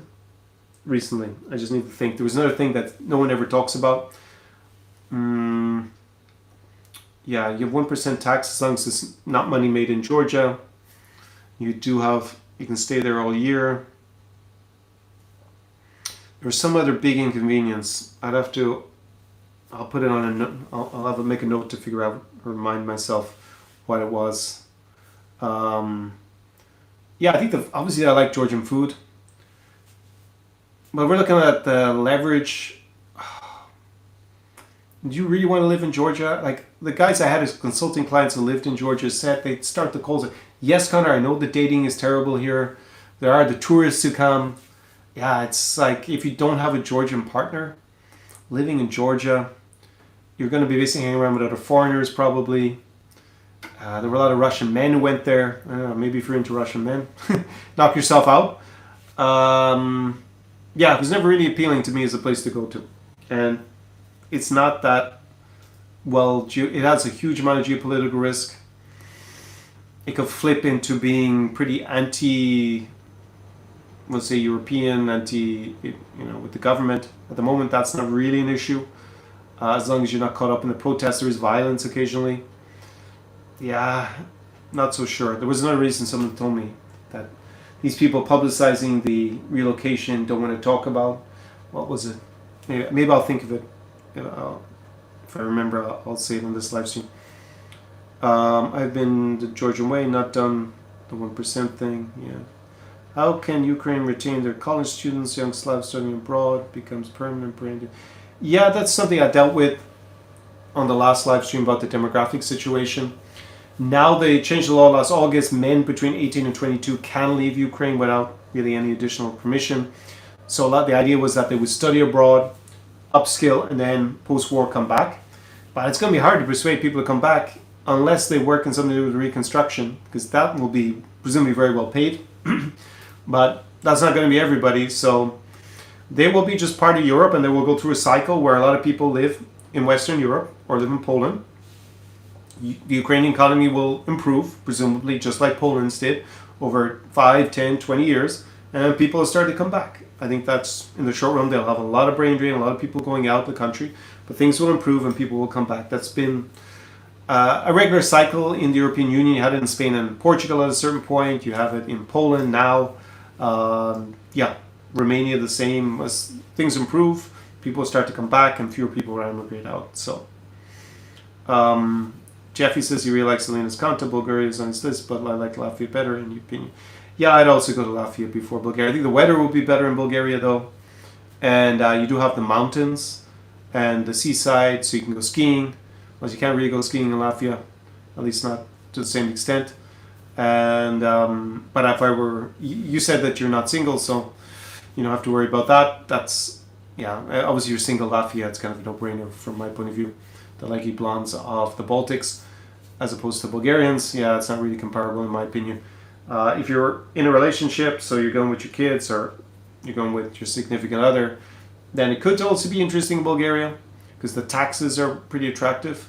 Yeah, it depends on your setup. So if you want to strategize, then invest in a consulting call down below, because it really depends on your own individual, particular situation. Let me go back up and see here. So how much longer? Oh yes, how much longer do you think Estonia has left to be part of New Europe? Latvia and Lithuania seem like they have a lot more room for growth. Estonia's taken a little bit of a hit recently. Used to be the darling of what were known as the Baltic states, because it always was a little bit more developed than Latvia and Lithuania. But now things have diverged quite a bit. But I still group together as the New Europe Baltics, but they're becoming more different every year, these three. So Lithuania is actually the most economically developed now. Then Estonia, and Latvia is actually a bit of a laggard. It's kind of fallen back a bit. But Estonia is not doing as well vis-a-vis the other countries as it was 5-10 years ago. Lithuania has really come along. It's basically Poland without Poles, because it looks a bit similar. It's got the same, they were part of one country. It's also predominantly Catholic. So I would say that probably Estonia is a little bit undervalued compared to its potential. Same with Latvia. I think Lithuania is the one that maybe has shot ahead.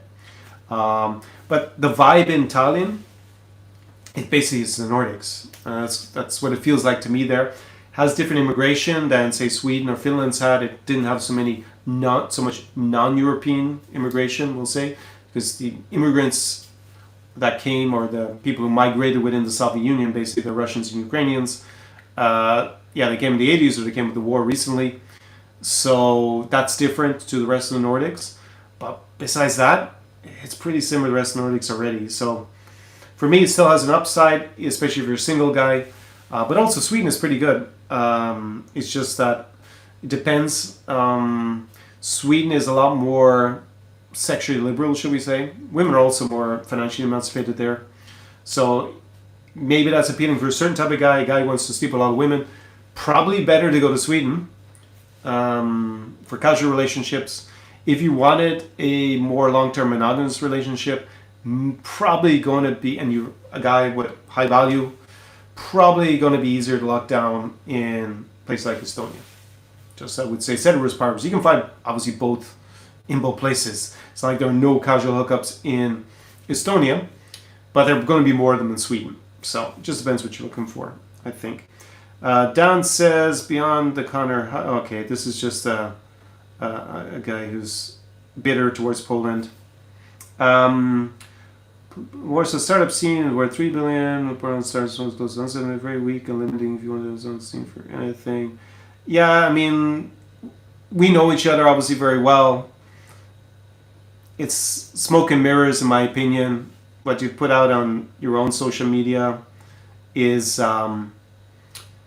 it's a little bit of a front for the kind of more woke scene that you hang out in Berlin. Again, if you want to hang out in a woke scene, then yeah, that's going to be better in Berlin. or if you have a particular specialization or interest that very niche and you can only find it somewhere else and you can't find it in this region, then fair enough. I mean, it's not going to be a place for you. But I'm not really sure. I mean, are you actually a founder of a startup and you have more synergies in Berlin and you need to be there all the time? Like, you're not going to leverage the lifestyle arbitrage of being in Warsaw? I don't really understand your point about the Berlin startups are worth 170 billion. Well, guess what? That's going to be dwarfed by the valuation of startups in Silicon Valley, I'm sure. I don't know what it is in Silicon Valley. It's going to be, what, over $1 trillion, I would assume. So maybe Berlin is, not very interesting if that's what you're interested in. Why don't you just stay in California then? I don't really understand the logic, but you can explain. Jeffy says the exit from Slovakia. Okay, interesting. Warsaw is the big dog of Conor's New. Yeah. I mean, the backstory there is, for everybody else who's new, the girls didn't like him. He thought they would be easy. So this is where the bitterness comes from. And apparently he found the more woke. This is the thing, right? So for casual relationships, I would agree. Berlin going to be way better if you're just looking for casual hookups than... Because this is the real backstory. He's rambling on about the startup community and the valuations. But as I pointed out, that would be better in Silicon Valley if that were your real interest. But yeah, if you're looking for casual relationships, you want a place where women are more sexually liberal then. And, this is all the West, but that's going to be easier in a place like Stockholm, in a place like Berlin. It's going to be better and easier in London, to be frank.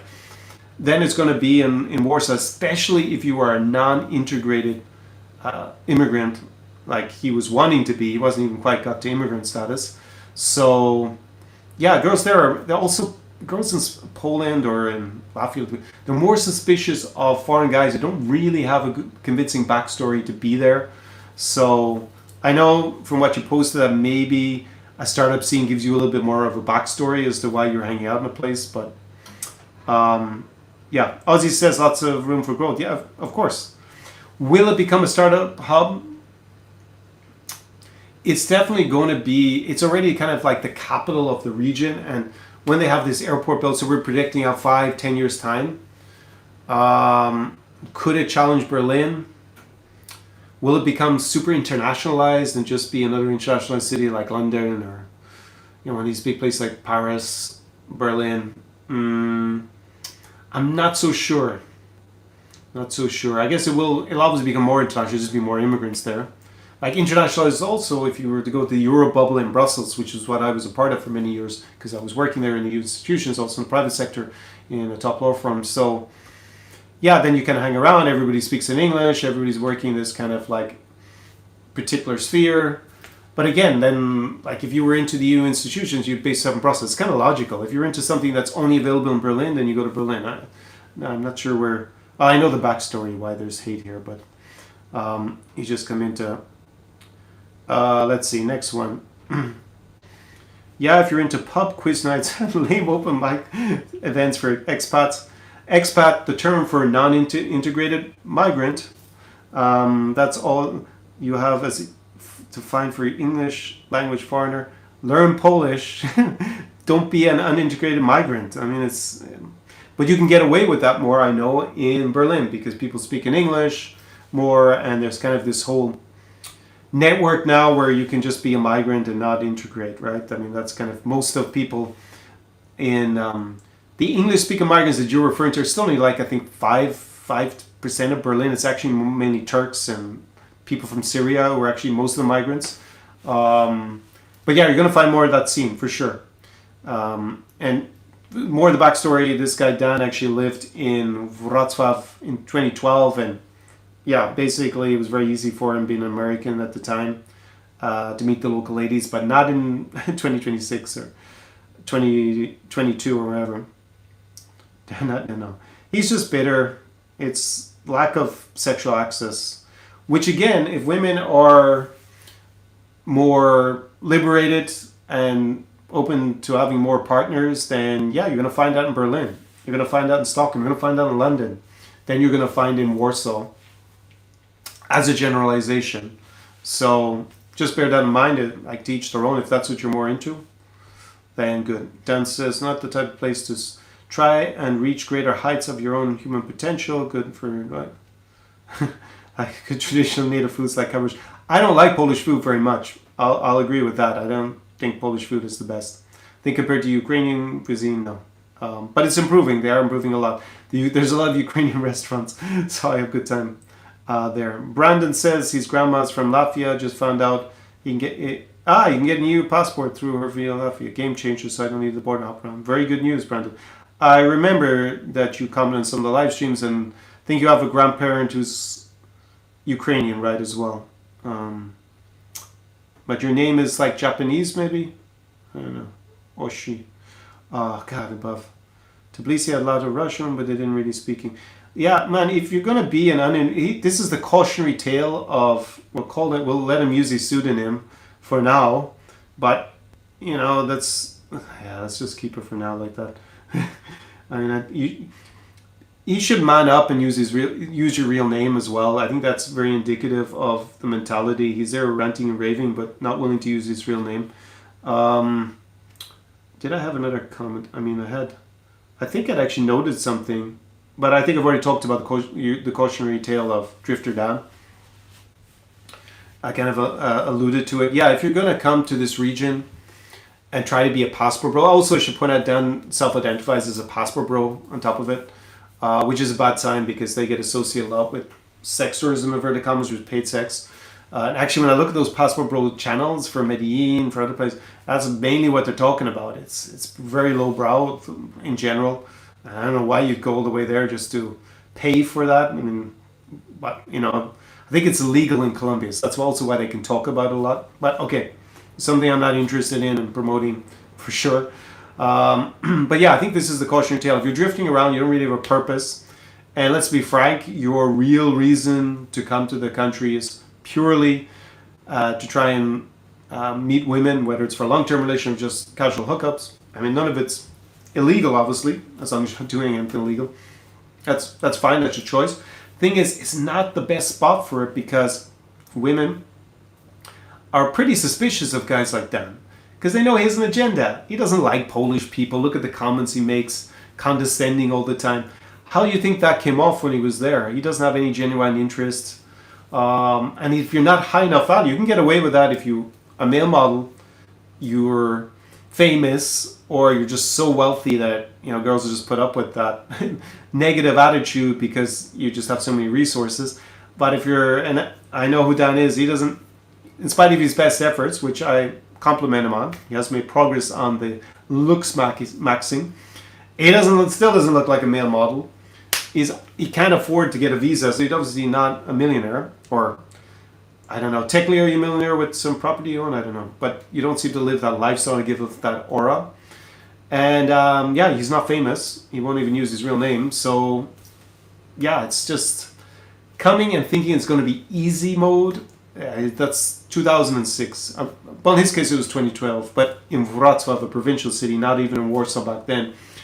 And the guys who do well are the guys who are going to build up a social circle, provide value for the local community, and that's just going to be good for doing business in general, making more money. But also, it's going to make it a lot easier to date the more interesting and good-looking women. And obviously, you should find a woman whose values fit what you're looking for. It shouldn't just be the most beautiful girl.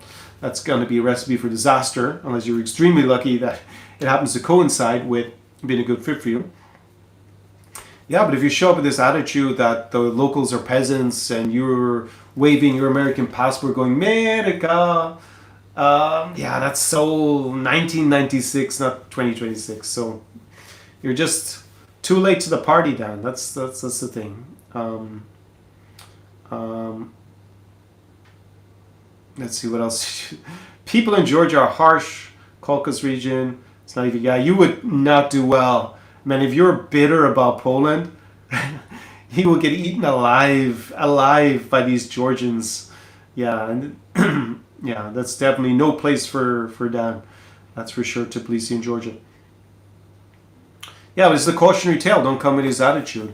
You can go to, he hangs out in Berlin. I don't know if he's managed to finagle a visa to actually live in Germany, but you probably have to come up with some scheme to be able to do that, because I don't know what why the Germans would give you a visa, necessarily unless you're actually going to be an investor in any of these startups or actually provide a lot of value, again, which you don't seem to really be so interested in. But I guess you can just speak in English there, and there's a lot of loose women. I think it's also because I lived in Brussels. So I was also part of a foreigner bubble to a certain extent, even though I also happened to speak French and then later Dutch. But I already spoke French before I went there, so it wasn't something I learned. And I spoke a bit of Dutch also because I'd been in university both in France and Netherlands before I worked there. But there was this foreigner bubble. People came from all over the Europe, obviously, and there was this, you call it Place de Luxembourg, Place Lux. You have the Euro nerds, the Euro bubble, and they all hang out in each other because they're all either they're in the EU institutions, which are very big, or they're in a related industry, so they're working something similar. I mean, not everybody's the same level of education, but in general, people are pretty well educated. That's why they work there. And they all have, I guess they're all kind of in this bubble, the Euro bubble. And you didn't need to speak French to be part of it. Everyone basically can speak decent English who's there. And you have a similar amount of interest. You have a similar purpose for being in Brussels. Like, if it weren't for the EU institutions being in Brussels, I would not have chosen Belgium to live in. I'm not a fan of the local culture there. And but then again, I wouldn't be complaining on a live stream about Belgium if it didn't have the Euro bubble, because I wouldn't have lived there. It's kind of like, if that's what you're looking for, this kind of bubble, because it's your interest, then pick Berlin. But you then presumably couldn't find this in New York or apparently in Silicon Valley, which would presumably be the best place to have it. Maybe still a bit cheaper in Berlin, but the prices there are also like rising. So I guess you're not really there for the girls or the nightlife in general in the city, just that you found some sort of niche for yourself.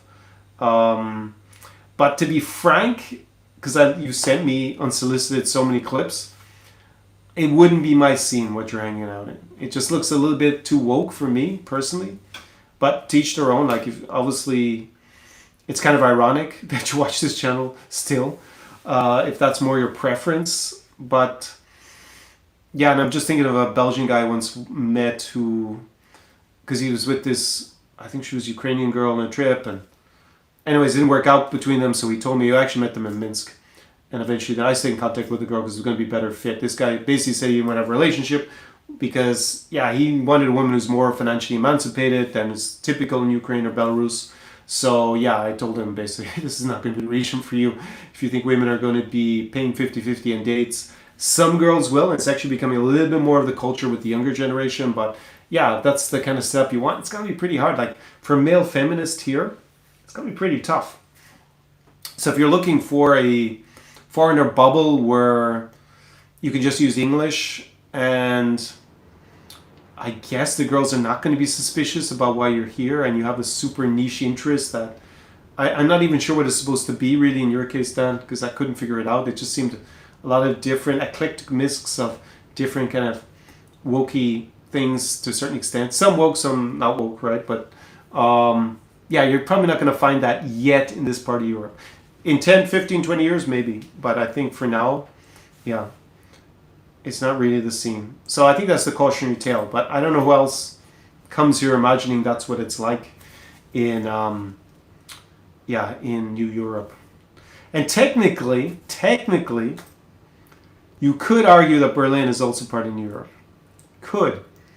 I don't think anyone else counts it. I didn't really think it was in the beginning. But do I need to redefine it? Because Berlin, at least half the city, was under communism, was in the East German DDR, or GDR in English. So they're also held back, which is still why the price of everything in Berlin, it should be way higher than it is. It's obviously gone up a lot, but it's still catching up to a certain extent. And as you can see, you can use English there. And apparently, I guess hang around with other migrants who are from a similar social background, a little bit easier with a foreign bubble. But maybe you could explain a little bit more if you're still on the live stream. Maybe explain it down below. He says it's not woke. Man, there was a lot of like stuff that was like woke on here. He says cosmopolitan. Warsaw is also cosmopolitan. I don't know, you just don't fit in there. That's fine. But there was something to do with, they were painting and it was all this spirituality. It looked like a lot of woo-woo nonsense in your clip that you sent me. Fine. I mean, is that technically woke?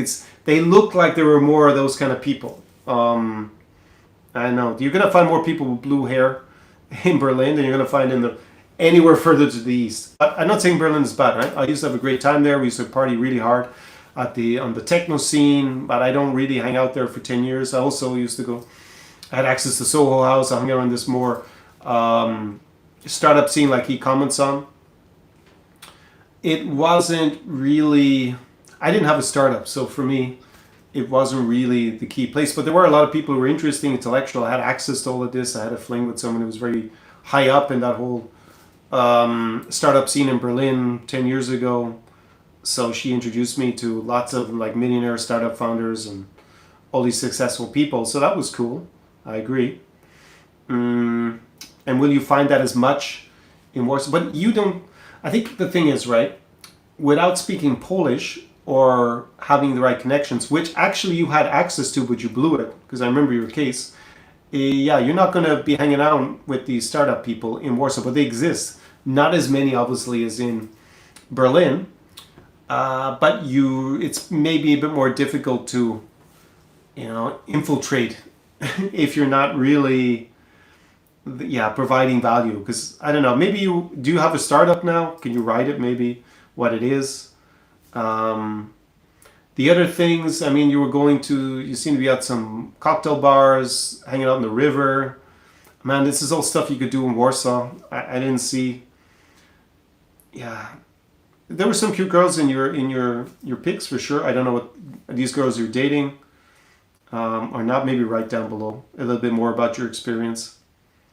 But yeah, you're free to make the case for Berlin over Warsaw to your heart's content. If you just elucidate, enunciate a bit clearer what you mean, rather than just hating on people in Warsaw because they didn't want to hook up with you, basically. MLTU says, is dating difficult in Ukraine during the war? Is it harder to go on dates? Are girls more cautious going on dates with a foreign at the moment? No, I can tell you that. I mean, the thing is, and I've said this in many live streams, I do not encourage people to come to Ukraine with the war if their only interest is dating. Because you are going to be in a situation where there are error alerts going off. I actually have to turn off the error alerts because the new update in the app, it'll cut out my mic apparently. So I got to turn it off.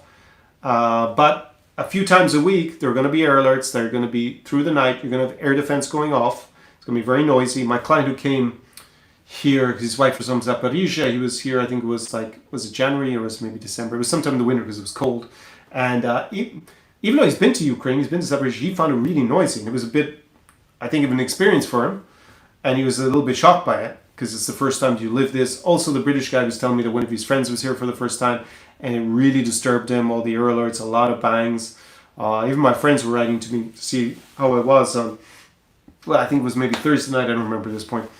Because I did have to go down to shelter. It's just, the thing about going to shelter, when it's really noisy, I'm not going to sleep in my bed. So I might as well go downstairs at that point. Not because I think the risk is very high of being hit. I mean, it's still 1 in a million, basically.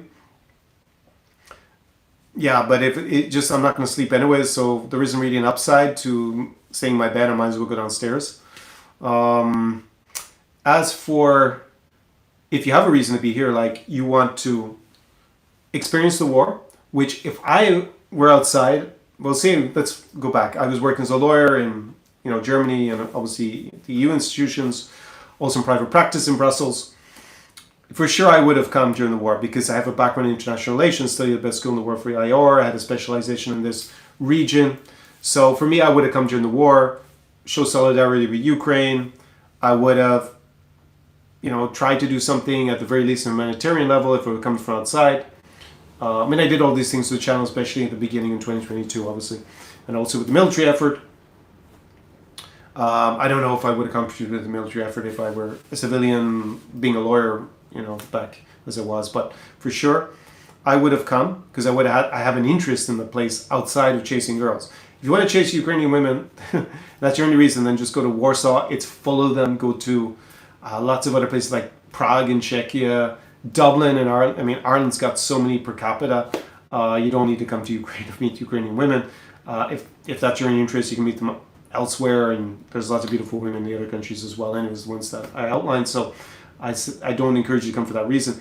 If you come here and you're playing a role, I can say for sure that being a single guy who's a foreigner, number one, if you don't speak Russian or Ukrainian, and you're seen more as kind of a visitor, it will be way better now than it will be after the war, because it's just going to be so male heavy after the war. That's the most likely prediction we can make. Whilst now there are more men, but it's very nuanced. Watch the live stream from last week. If you're here in a city like Odesa, far from the front lines, or in Lviv, there's actually between 20 and 35, there's 1.1 women for every man, or 1.2 even, which on a European basis is one of the highest, basically. It's like being in Warsaw or in Riga or in... that's another point against Dan, because from the dating point of view, there's the ratio between 20 and 35 of women to men. It's better in Warsaw than it's going to be in Berlin, but okay. Riga, it's very good. Tallinn's very good. So I think the attitude, I think most Ukrainians are pretty positive if you're from abroad, from an allied country. Not so sure for Americans right now, because obviously J.D. Vance is super proud to be cutting off all the aid and boasting about it, and obviously Trump keeps trying to goad basically Putin into even attacking other parts of the collective West. So yeah, I can't imagine that Ukrainians would be hostile to American, because we just assume the American is pro-Ukrainian if he came during the war. You might have the odd nutcases pro-Russian who shows up here. I don't know why you would do that. Be taking a risk. There was one Italian guy who did that and ended up being deported. So I think it'd be pretty good, I think, in general. But is it better than being, say, in Riga? Depends on who you are. If you're spending time here, you're playing a role, you're part of the community, it's very good to be a foreign guy at the moment. Way better now in Odesa than it was in 2021, for sure, because there were so many... I always talk about the hordes of the horny foreigners chasing the girls down Arcadia. You don't have that anymore, because they don't come. So that's obviously not good if you've got a business where you have foreign males as your clients, like your Irish boy did. That's a disaster. But for you who actually comes as the client, then that's pretty good from that point of view.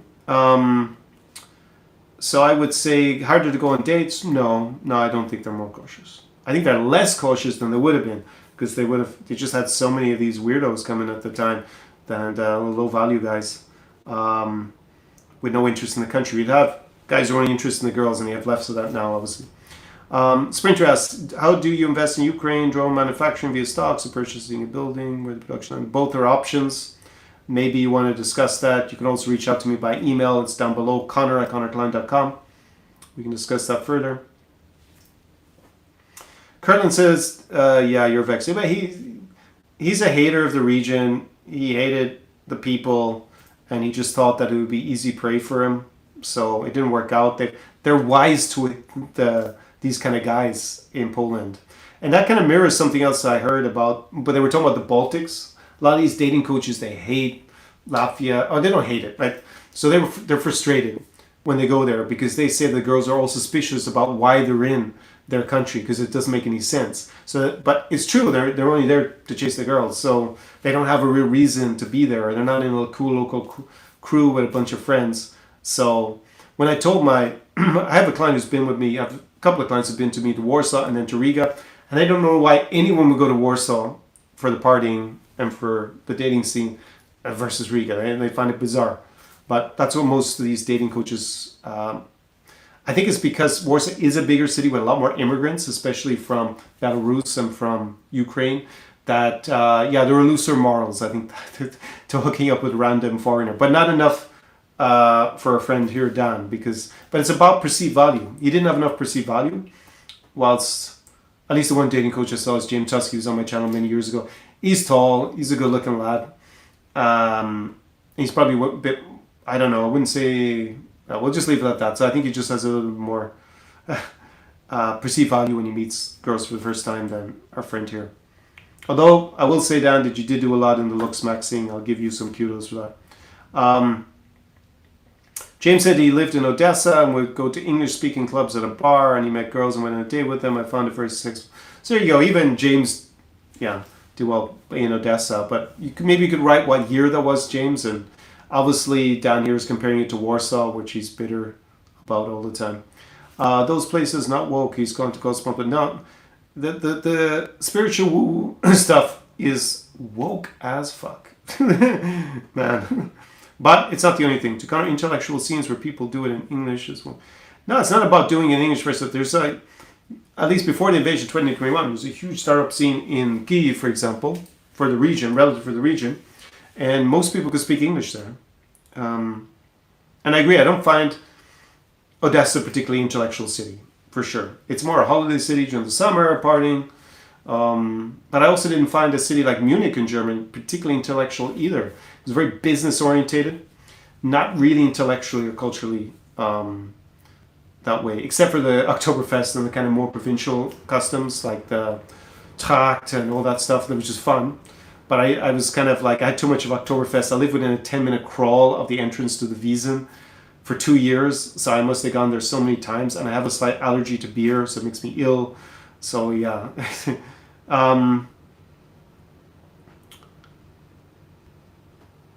Man, it's more.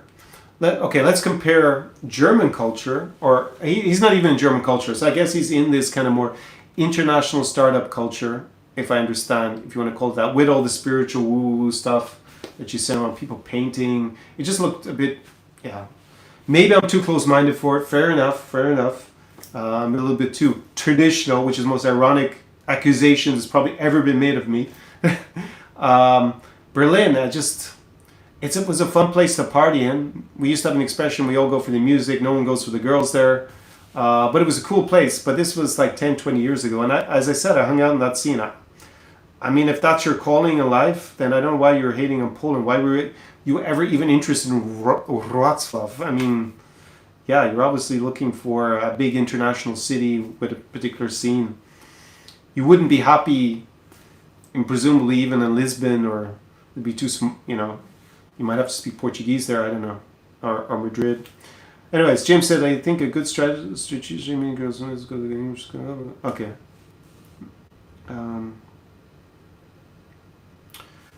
Warsaw has Ukrainian girls from villages working in nail salons. Berlin has Ukrainians getting their PhDs at a university. Yeah, I mean, to a certain extent. Obviously, you've obviously never been to a nail salon in Berlin, so how can you compare them?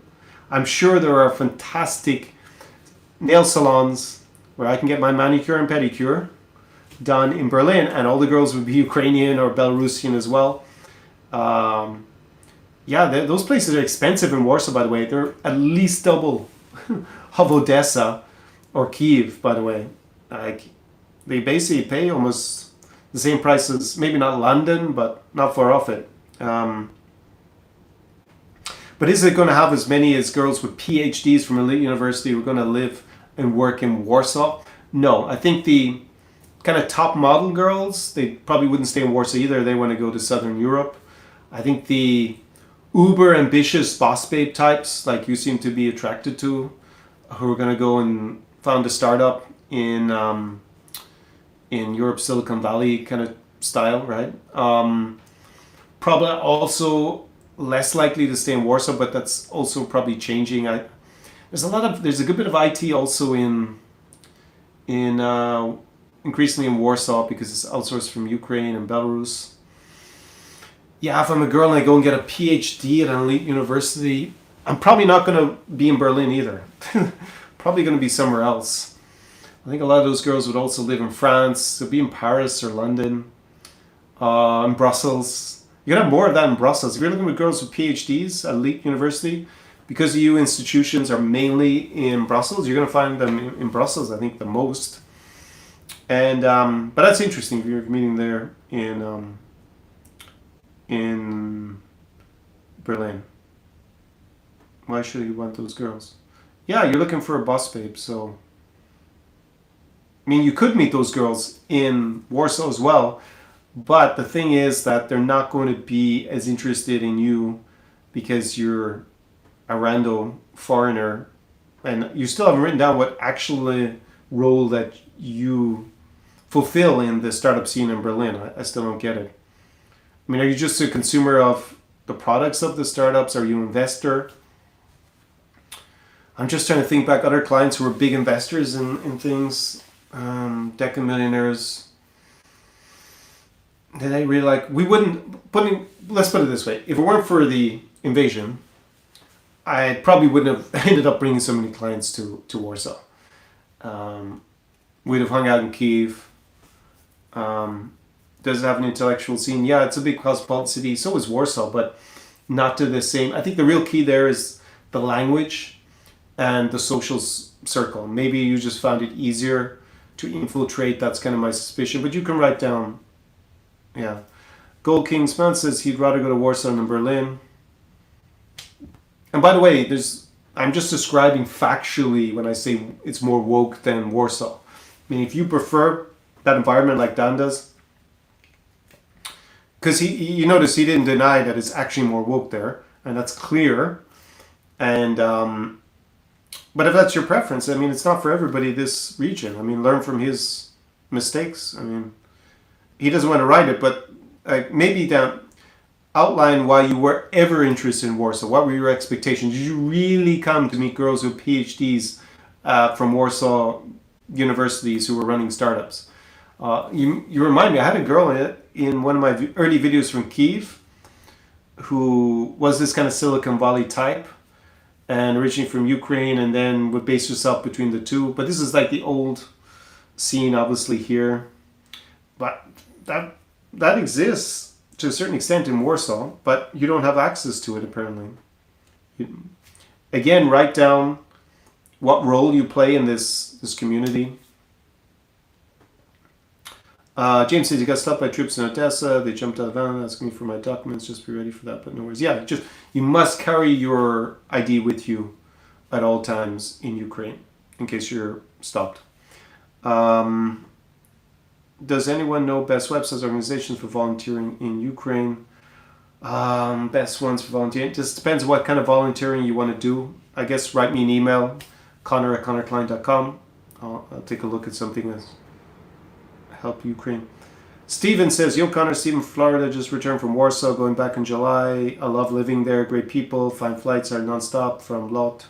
From Miami to Warsaw due to the high demand. Okay, cool. You have Polish origins, if I remember. Gold's King's man says, I met a lady from Berlin, she could only do toast. Yeah, that just depends what you're looking for. I mean, Dan's fine with that, apparently. As long as they have a PhD from an elite university. Alright, so I've been accused by other people, not by this individual, of being a model maxer, that I'm superficial, I only care about looks. So have I ever dated anyone in a serious relationship with a PhD from an elite university? I've had flings with girls with PhDs from the university. But actual PhD, not a master's. I have to think about it.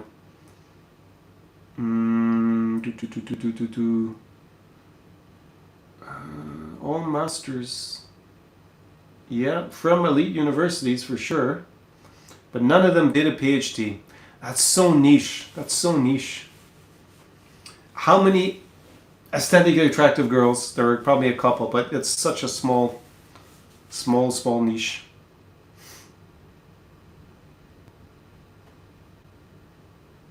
But that's another thing. How many universities are elite in this part of Europe? What normally happens is the girls go abroad to those universities, and a certain number come back, but a lot of them, they obviously stay because they get higher salaries still in Western Europe than they would.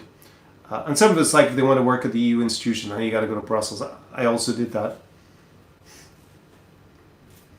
And there's definitely something to be said for you finding your tribe. So if that's your tribe, and it only exists in Europe, in London, I mean, can you find this also in London? It doesn't seem so, Dan. If it's only city in all of Europe it's in is going to be Berlin, then I mean, I don't know why you would just as easily hate on Dublin, apparently. So yeah. Stephen says that, Conor, your description about Warsaw is spot on. I've been there over 35 times. Yeah, so just unless he provides some more evidence to present his case.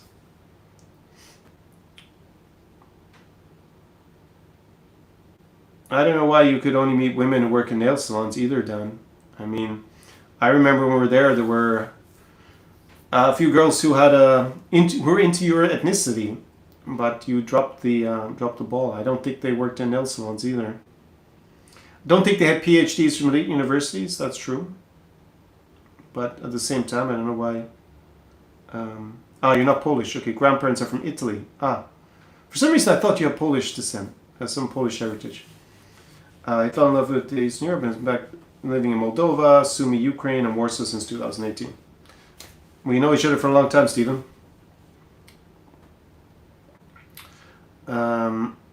Okay. It seems like he's run off when he was asked to provide some further info.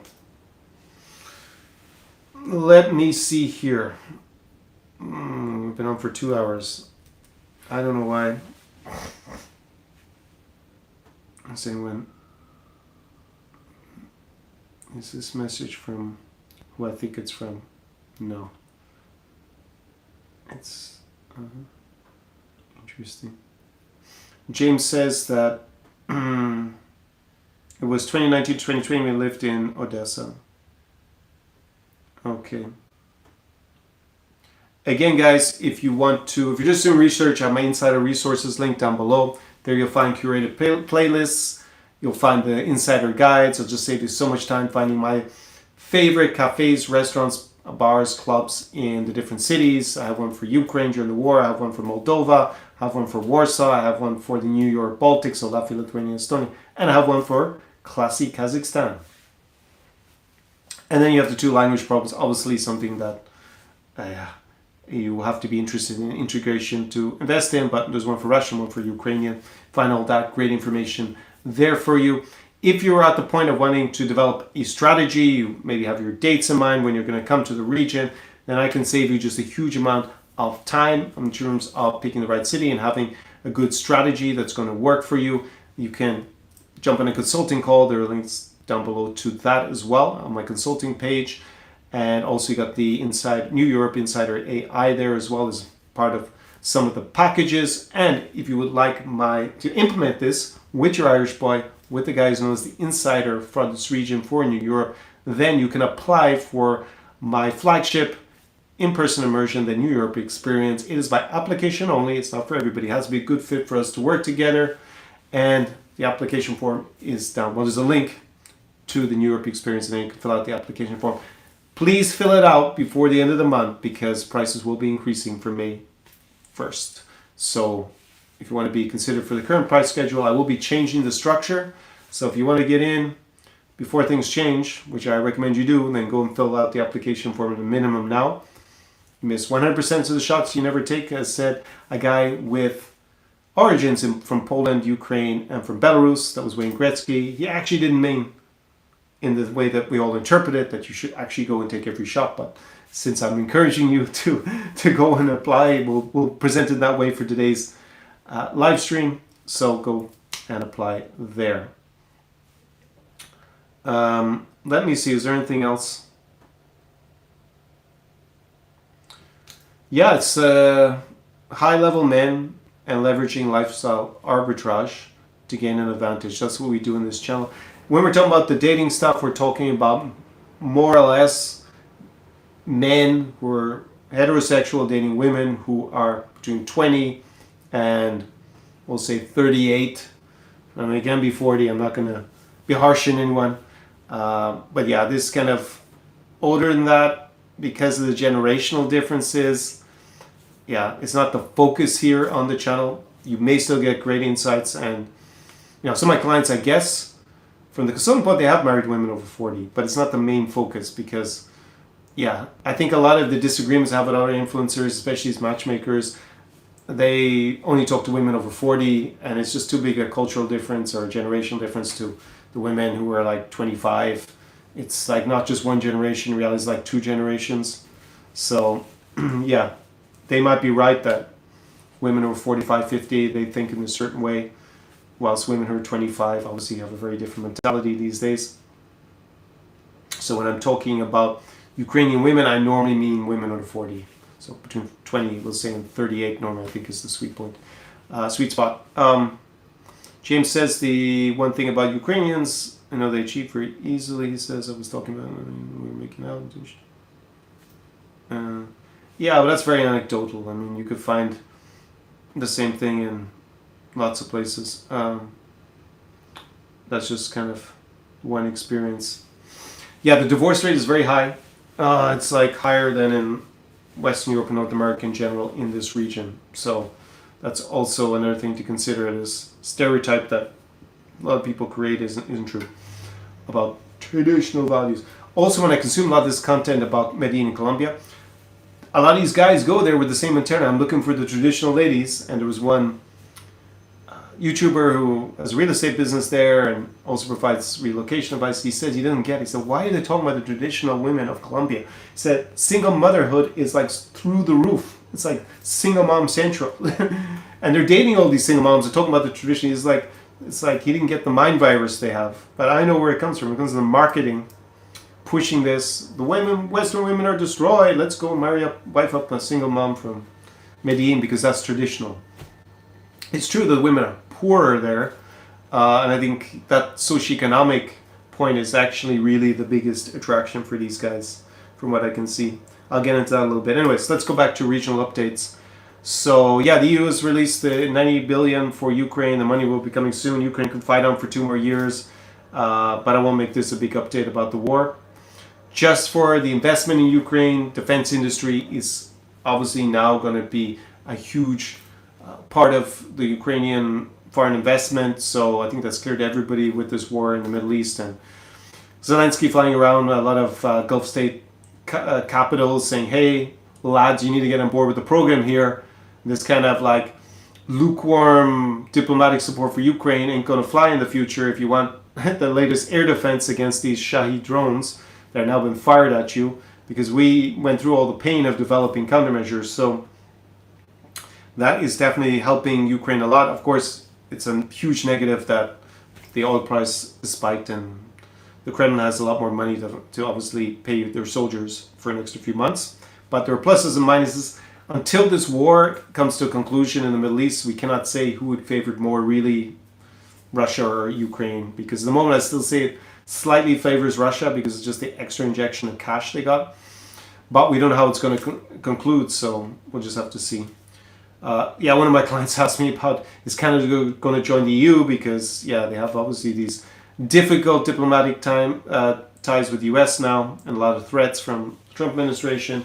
They cannot join the EU with the current way it works. You have to be a European country, which includes a geographical element. And whilst Greenland would be considered, even as an independent state, I think, as being part of Europe, geographically. Like once you get onto the North American mainland, which is Canada, they're probably going to say no. But I think there can be a closer relationship for sure.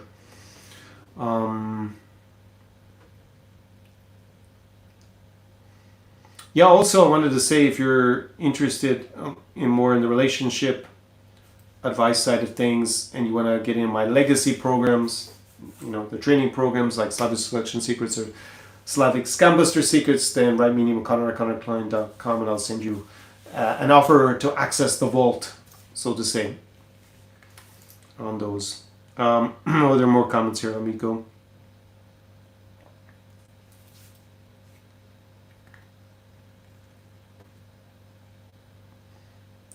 Stephen says the majority of girls working in nail salons in Warsaw are from Vietnam. They even have an Asian mall. Stephen, this is the chef's kiss. Have a guess what our friend Dan's origins are. Guess which country he was born in. Maybe this is why he has this big thing about the nail salons. Largest place, Halemirovska, thousands and thousands of nail salons, all Vietnamese. Yeah, maybe this is the thing. Maybe he has some deep-seated phobia about girls who work in nail salons as a result. Don't know. But there are a lot of Ukrainian Belarusian girls working in nail salons as well. They tend to be the very upscale ones. James says the war won't end anytime soon. I think in another 5 years easily. Depends what you mean by the war. Do you mean the fighting stopping here? I don't think Russia has the current capacity to fight on for 5 years with their economy being basically obliterated, or on the way to being obliterated. Putin can go for a full-scale mobilization. That will buy him at least another year. But that's going to be very unpopular, and he doesn't seem to want to do it because 1 million Russian men left in the autumn of 2022 when he tried it.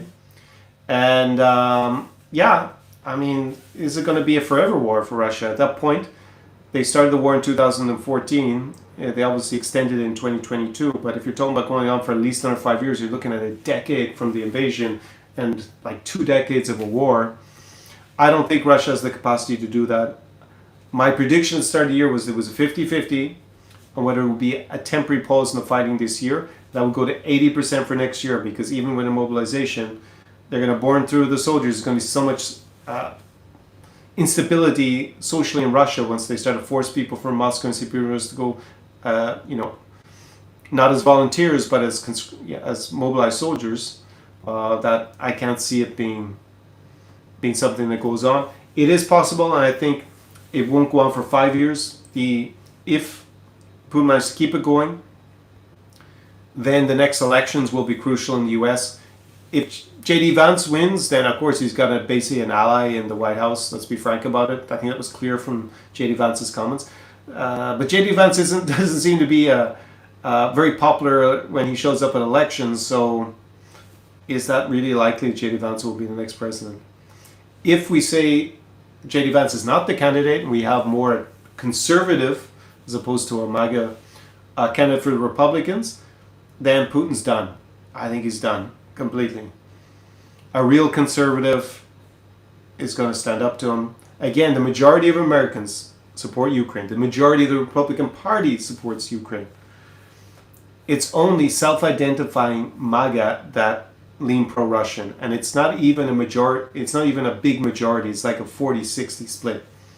So yeah, they're just a rogue fringe faction, and if they're not in power, I don't know what Putin's plausible strategy that he can say to the circle around him. Hey, we're getting poorer, we're losing influence everywhere around the world, and now there's a real conservative. Never mind if there's a Democrat, right? Just a real conservative in the White House. What is the plan? The Europeans have all gotten together. They've kept Ukraine going. What is our plan to win here? Are you just going to wait until the last Russian turns the lights out in the provinces and we're just here in Moscow alone at the end? I mean, what's this plan? So I don't think it's likely to go on for five more years. I think 2027, I'm still going to be optimistic about it. Can I say for certain that the war will end definitively? Absolutely not. Do I think there will be a temporary pause in the fighting? I think almost certainly in 2027. I just don't see how Russia's going to keep going without at least a pause in the fighting. They may use that pause to attack somewhere else. I'm not seeing, or then to return later to attack Ukraine. So I'm not seeing the war is over, to be clear. James said he voted for Donald Trump because he said he was going to, they weren't going to get involved in wars, and he got involved in another super. Well, that's the height of naivete about Donald Trump, because you trusted something he said, which, judging by his track record, is not the wisest thing to have done. So, but I'll accept your mea culpa over it. Most of my clients who voted for Trump have already done their mea culpa. They said, "This is not what I voted for." It's like, well, I told you that in the run-up to the elections. You didn't want to listen to it, but it's better late than never. I'm learning Russian language. Is it okay to continue learning? Yeah, you should keep learning it. Now, obviously, for Ukraine, if you're going to move to Ukraine, it would be better to learn Ukrainian, because all the official documents are now going to be in Ukrainian. Official business is going to be in Ukrainian. Here in Odesa, it's bilingual, so you could still speak in Russian. I don't think it's a big deal. But the documents, all this stuff, is going to be in Ukrainian going forward. Yeah, in Odesa.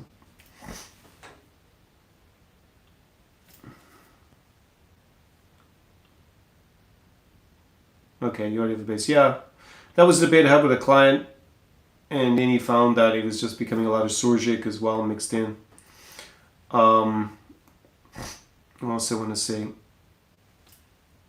Yeah, someone asked me about the dating as a foreigner. One disadvantage for the Ukrainian guys is that, from feedback I've heard from several girls, is that a lot of them, because they don't know if they may be mobilized for the military, they are not making as many long-term plans because there's obviously a little bit of uncertainty. And that, for Ukrainian women, is a problem. So, a foreign guy with a plan who's here doing something, he's not some drifter or someone who hates the locals, like our buddy there earlier about the Poles and the Ukrainians. Yeah, probably going to do very well. Let me discuss maybe nightlife in the region. Yeah, I don't want to start from scratch. But you wouldn't be starting from scratch if you learn Ukrainian, if you already have a base in Russian. There's a lot of overlap. Vocabulary is not that similar. It's like, I think, 60% similar. So, it's not the same grammar, but it's similar. It's not the same alphabet, but it's similar. So, yeah, either way, you can take a look at Speak Ukrainian Secrets and Speak Russian Secrets. That will be of value to you. Just look at my Insider Resources page. There's a link to it down below. Yeah, nightlife. I did a little bit of research into it because there's been this, I guess, widespread commentary that younger people drink less alcohol, especially in UK, Ireland, US, than they did before. So in the core Anglosphere, well, we'll also throw in Ireland. Normally you don't see Ireland's in the core Anglosphere, but I think for this it mirrors. There's definitely a drop in young people drink as much, but they never really frame it from the correct point of view. The level of alcoholism and alcohol drunk by the previous generation in Ireland is incredible. It's like so high that, yeah, it's less, but it's still a pretty high amount. I actually noticed that Ukrainians drink a lot, younger Ukrainians drink a lot less alcohol than the previous generation. I'd already commented on it about 5 years ago that, yeah, they're not getting smashed drunk like in the good old days, I guess, already here. So now, post-COVID, it seems to be the same in the UK, and a lot of places are closing down. I'm going to comment on that briefly. Belarusians, last time they were still drinking really heavily, but I don't know, in 2026, it was, again, 5 years, it's like 6 years ago when I was there last, and not likely I'm going to return anytime soon. It seems like almost everybody who was commenting on, as a foreigner from Belarus, has basically left the building. I don't think there's anyone left. Yeah, tragic, but okay. I'm really optimistic that one day I'll go back and vlog in Belarus again. Yeah, the thing is, I think the issue with nightlife, let me explain, because I reacted to a video from Wheat Waffles, this guy Sam Wheatley. It's probably about 2 years ago. He's saying you can't go to a nightclub in Britain because it's terrible. But like, let's be frank about it, not very, he's a guy without a plan for any of these things, going to a very mediocre, mid-level at best, if not a bad student club, and just go with no status, not really understanding how these things work. So I think if you're looking for mid-tier or dive kind of bars in this kind of scene, I think it's more of a problem than it was previously. I think the upper scale nightlife seems to also be doing well in the West. I don't think they're the bars and the clubs that are closing down in general.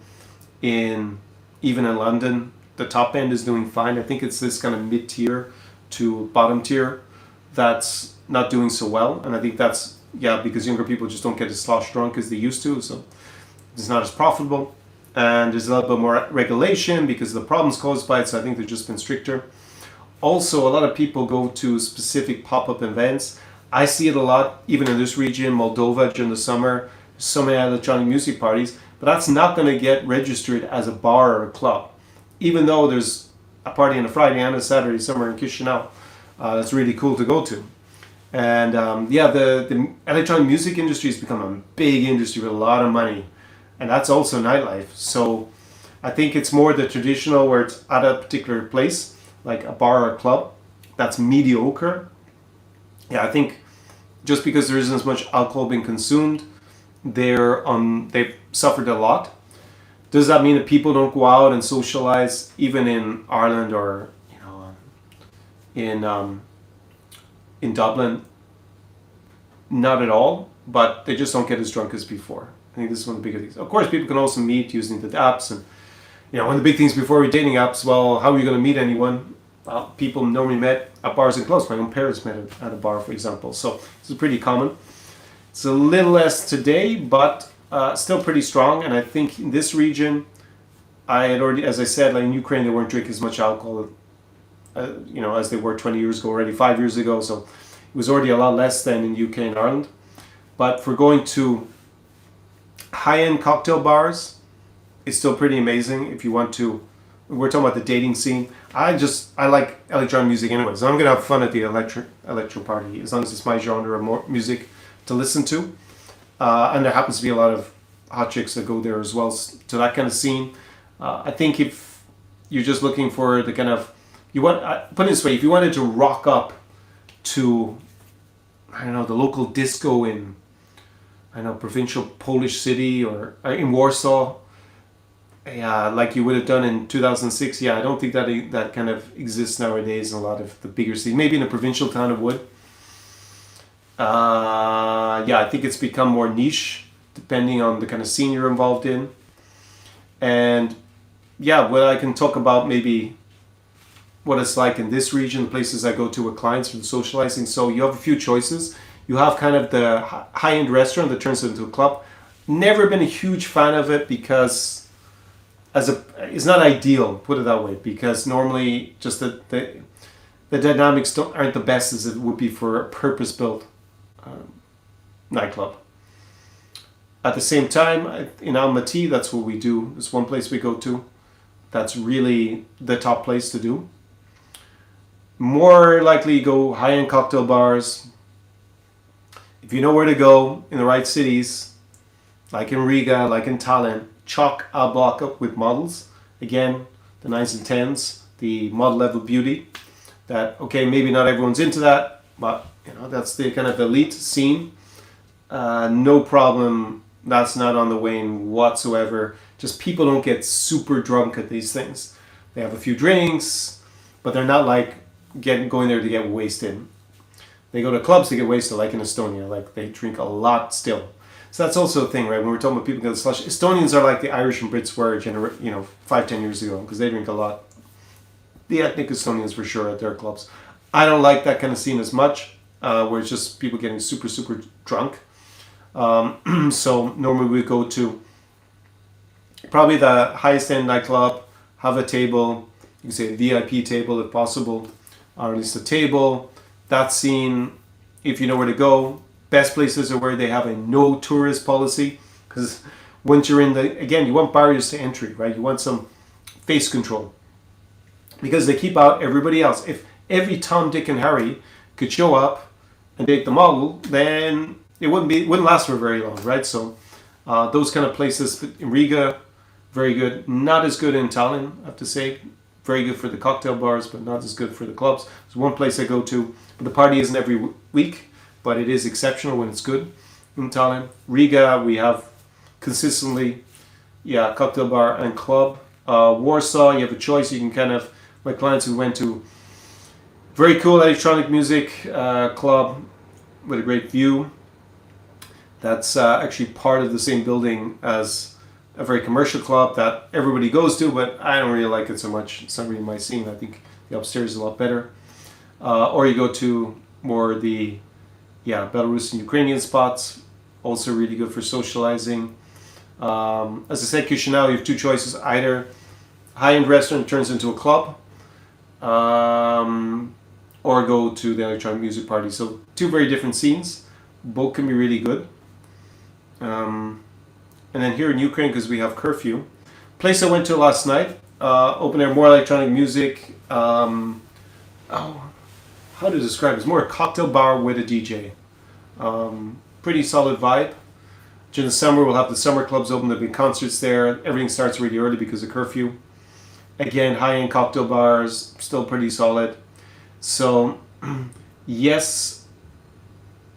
First of all, I don't see lots of places closing down in this region compared to further. I haven't noticed it basically over the last few years since I started going to the other regions, we'll say in 2022.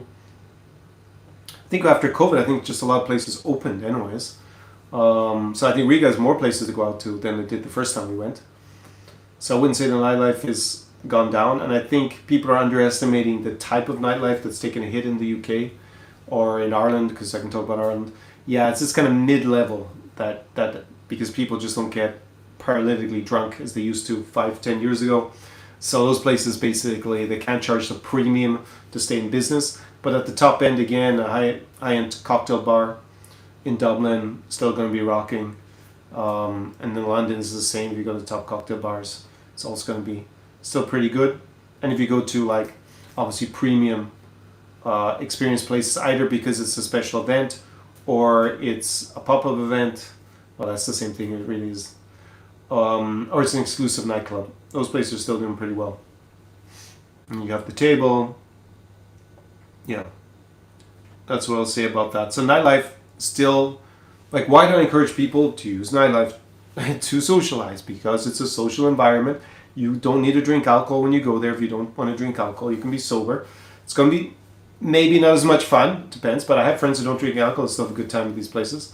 And I've had a few clients who don't drink alcohol. So yeah, it's not really the end of the world. Just don't drink alcohol. You can also meet women during the day. You don't need to go to a club. The other thing I should say is coffee. There are morning raves at cafes now. It's gone a big thing. Started in Germany. It's the first time I heard of it was in Munich. So you can also go, and that's also music, social, and you don't have to drink any alcohol. And it's even during the day. So you actually even have even more opportunities. It's pretty popular in Warsaw to meet people there. Other things I should say about the nightlife. Just in summary, still pretty strong. Obviously a social environment. It's more like people are single than in relationships when they go to these places. And yeah, it's just, the nightclub, in large part, they make money because they corral a lot of attractive women in one place. And you basically pay a premium to be able to socialize with them in a more, we'll say, natural environment. It's not some weird matchmaking event, right? Or a speed dating event where people are, let's be frank about it, don't have many options.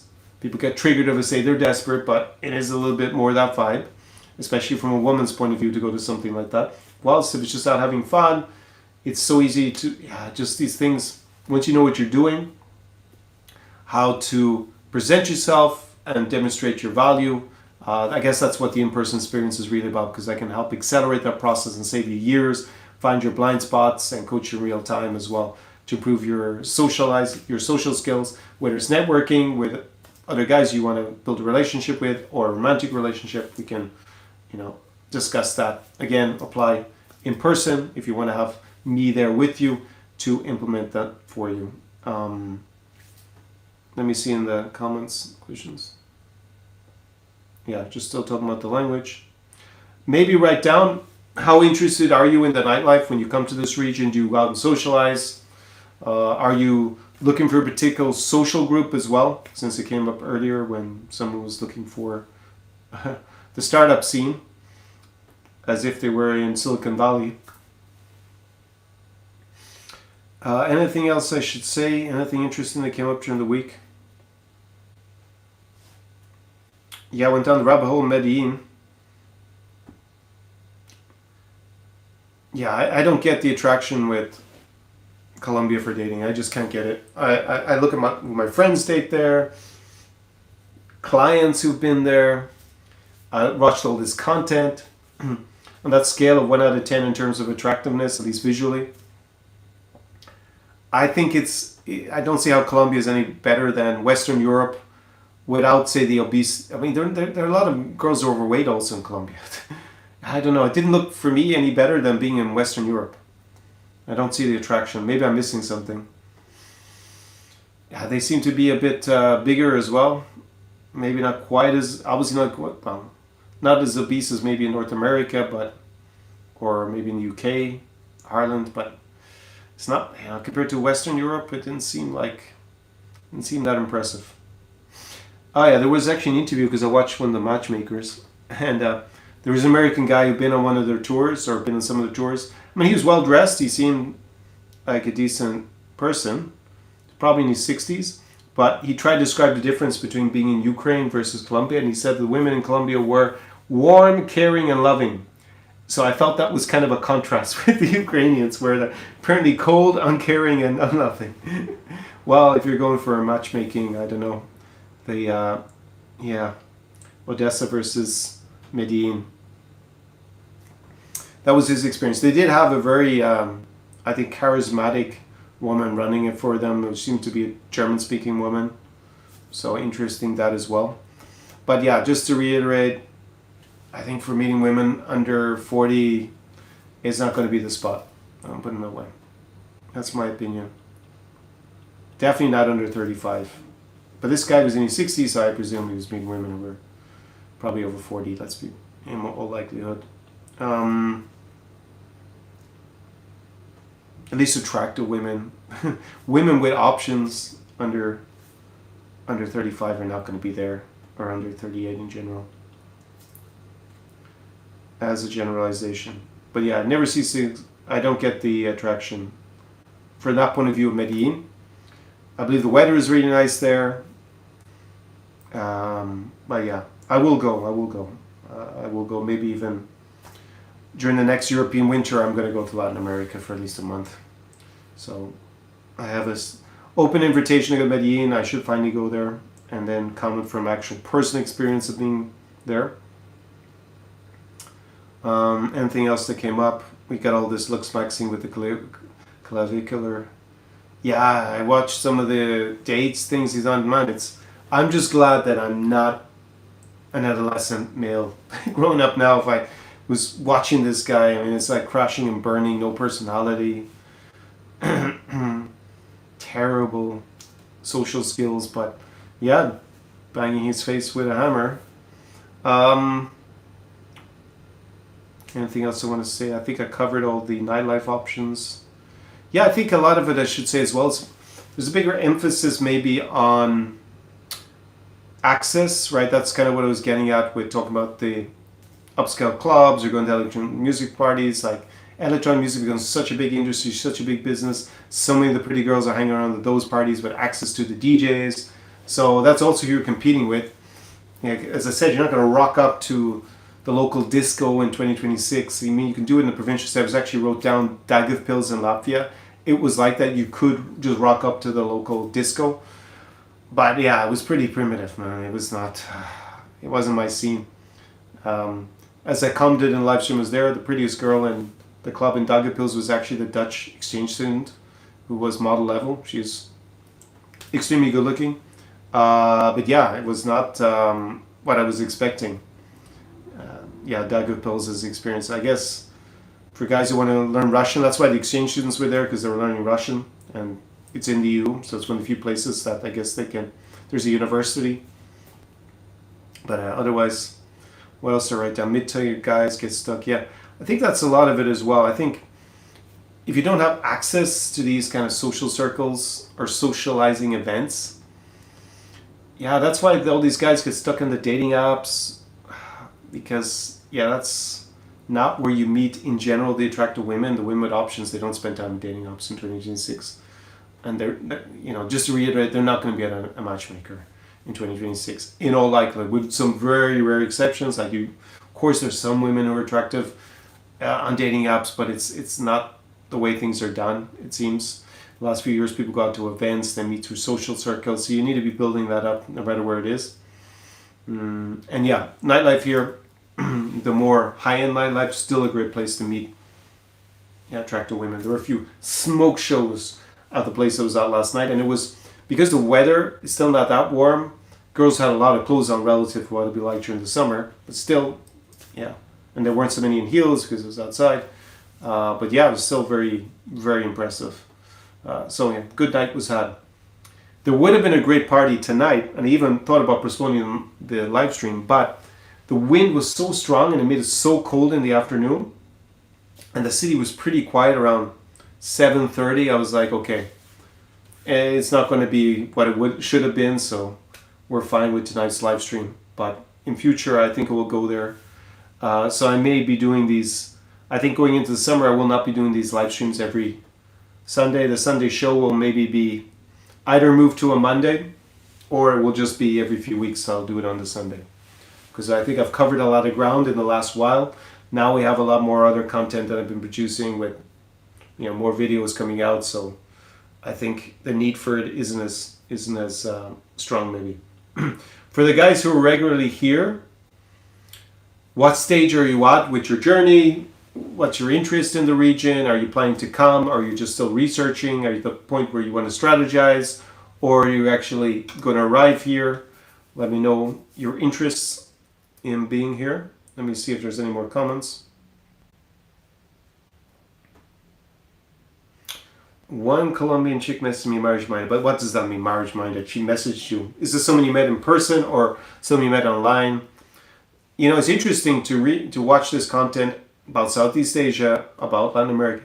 So many of the same scams, so many of the same issues.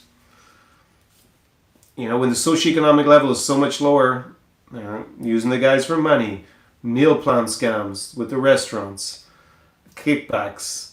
The extra bit that they had in Colombia was the scopolamine getting drugged, which is never a big issue here, but it did happen. And actually I heard about it, that it was actually a guy who'd been doing some of the druggings a foreign guy was doing it here in Odesa. He was befriending foreign travelers and then spiking their drinks. And I'm not sure it was scopolamine, I don't know what drug he used, and then robbing their stuff.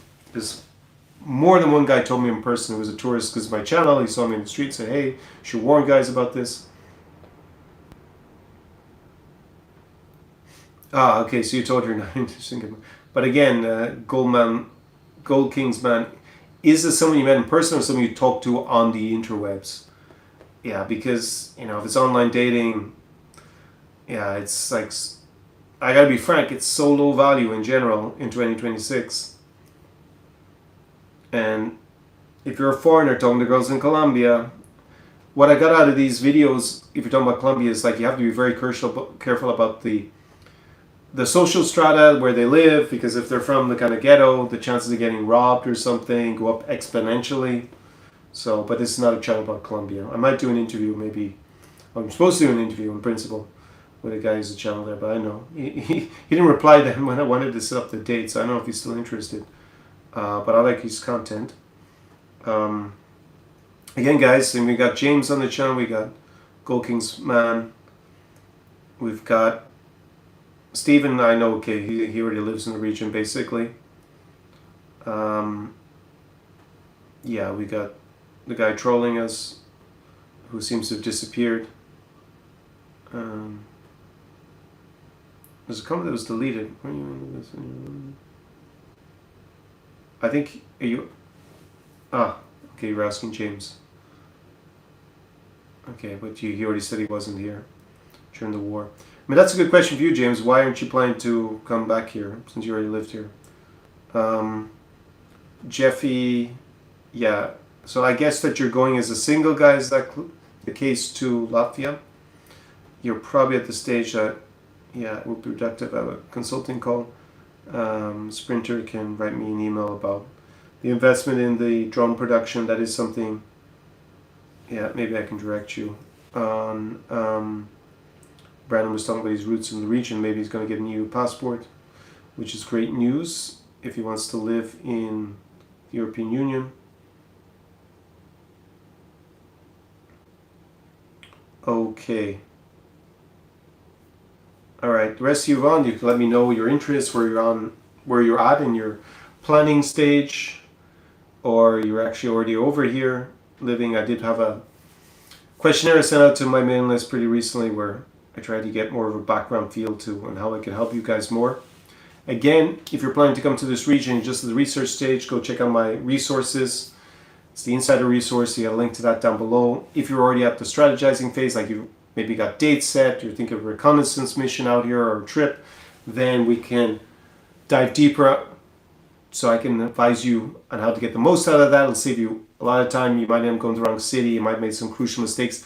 If you've been talking online to women, you definitely want to get on a consulting call, because the chance of getting scammed, even though it's less than it was before 2022, it's still an issue. So go and invest in that. And of course, if you want my in-person mentoring so that we can implement the new Europe strategy together, then apply for the in-person experience. That is the new Europe experience, my flagship in-person immersion. You got an application form down below. That is by application only. Great job, Conor, as always. Thank you, Stephen.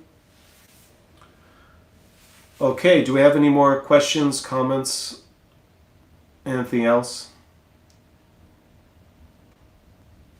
Do you think that, we'll just say the guy who's moved, I don't even know if he lives in Berlin, but is bitter towards Poland, does he have any valid points? Is it just a bad fit, or is moving, he doesn't want to accept that the center of gravity has moved, as was the original theme of this live stream? Do any of you share his sentiments? Just let me know all that good stuff down below in the comments. And yeah, I think I've tackled everything that I wanted to get to today. I would say that, yeah, that this is the part of Europe that is on the way up. It's on this trajectory economically, socially, culturally. For the right fit, it makes sense to be here. It's not for everybody, as we can see from the comments. At least one person, it wasn't their spot. And even though he denies it, like, if you're more interested in handling places that are a little bit more woke, you're going to find that more in Western Europe than in New Europe, that's for sure. It's not like it's one place is completely woke and the other isn't. That's, like, I don't think the Western Europe is woke. I think we've already gone through the peak of that issue anyways, and it's not the majority of people, I think, even there. But yeah, in any case, it's a little bit more conservative in general. Has good points and negative points, depending on what the circumstances are. As you can see, it might be a little bit more difficult to integrate for that reason, because it is a bit more conservative than it's going to be in Western Europe, where there's more ethnic diversity. And yeah, you might be accepted a little bit easier, at least in those kind of more foreigner circles. There isn't a big foreigner bubble in a lot of these places. So you will, to be successful, you need a certain amount of integration. You don't have to assimilate, but learning the local language will be a huge advantage. It can be a can be a game changer. Wow, what a Freudian slip. Not too many day gamers learning the local language, I think. But in general, if you are looking at being in the part of Europe that is on the upward trajectory, has lower taxes in general, lower petty crime, and cost of living, it goes a lot further. It's not going to be pennies on the pound. It is a little bit like that in Ukraine. It is kind of half the price here in Ukraine for a lot of things. But, you know, it's not Southeast Asia from the interview that I had with Alina McLeod, for example. Clearly not. But you are in Europe. You can travel. If you really want to go to Berlin, you can just travel there pretty easily. There's a lot of, you know, the infrastructure's been rolled out as well in the region. As I said, in a decade, Poland will probably have maybe even the biggest airport in the world in terms of passenger numbers. So it's pretty crazy, all the developments.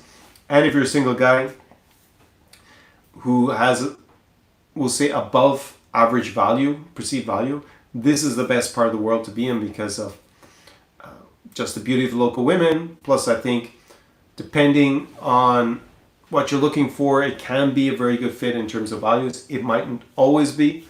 Like, if you want a very financially emancipated woman, it's going to be harder here than it would be, say, in Western Europe. If you don't like tall, slim girls, I guess it's also not your scene. If you want this kind of, what some guys call curvy, what I think is kind of a bit fat, to be frank, more likely to find that in the core Anglosphere than you're going to find it in, say, yeah, Latvia or Lithuania or something like that. Although some of the, yeah, there can be a little bit of, maybe, I mean, are the girls in Estonia really that super slim? They're not as slim as Ukrainians, I think, in general. But, you know, if you're looking at it from the point of view of being in London or being in New York or somewhere like that, then there definitely, there isn't a big obesity issue. What else can I say? Yeah, here you can go out, socialize, better to have a plan, be at the more exclusive high-end places with access with a local crew with, you know, if you're coming with me, obviously, you have me mentoring you in person, so you don't have to worry about any of this kind of stuff, getting scammed, not going to the right places. It'll just save you so much time and money and probably wasted emotions, either the wrong women or the wrong people in general, or the time and frustration of figuring everything out for yourself. I designed the in-person immersion to be something that I would have been interested in, not just my clients, but also me when I was coming to the region, because yeah, as I've said on some of these live streams, it was character building. I was like basically building nomads doing all these solo missions, but it's not the best setup. Like ideally you don't want to be coming to a city and going out on your own. So, or with a group, I mean, it's better to be, I guess, with a group of, it's even better to be with a group of people who aren't a good fit. Probably not anyways, but at least you won't look like billion nomads. But then just figuring out where the places are, understanding the local culture, being able to socialize and make those connections. It's not so automatic for everybody. And it takes a lot of time to figure it out. It took me maybe not a decade, but definitely over half a decade to figure it out. So maybe you're quicker than me, but if you want to save all that time, especially if you're a guy over 40, because I'm talking about when I was, my early 30s, so I still had a lot of time afterwards, still being at our peak, shall we say, which I guess I'm coming more towards the end of at 47. Yeah, then this would have been the ideal solution for me, and I would have invested in it. That's one of the reasons that I offer it. Is also what my clients, we figured out, also wanted. So that's why I designed it that this way. Gold Kingsman says, just dating online thing. I don't think, yeah. I don't advise. I mean, maybe having a few dates lined up before you arrive is good, but I think then you end up just maybe wasting time. That's also a big issue. You have opportunity cost. Not only do you risk getting scammed, especially because we're talking about scolopamine in Colombia.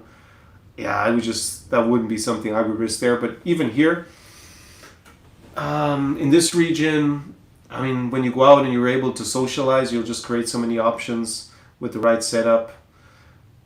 Yeah, all my clients said it's a -2 out of 10 if you use anything online. If you're basically using a service to get a match online, whatever it is, it's going to be a -2 out of 10 compared to the potential. So you don't serious yourself, not even on Georgia. Yeah. But he would struggle in Georgia for sure. That's clearly the case. Okay, lads and ladies, if there are any ladies on watching this, do we have any final comments or thoughts? Again, check out the links down below. If you're considering coming over here and you've gone past the research stage, then jumping on a consulting call would be a very good option. You can go look at the different variants of that via the link for my consulting down below.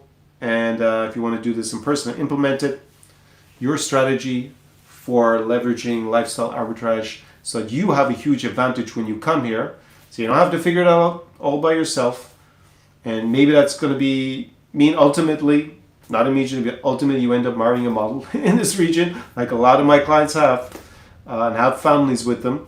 Not saying everybody does, but it seems like that happens with my clients a lot more than is the average when we're looking at it in this broader niche online. Then, yeah, go invest in yourself by tapping into my encyclopedic knowledge and my mentoring.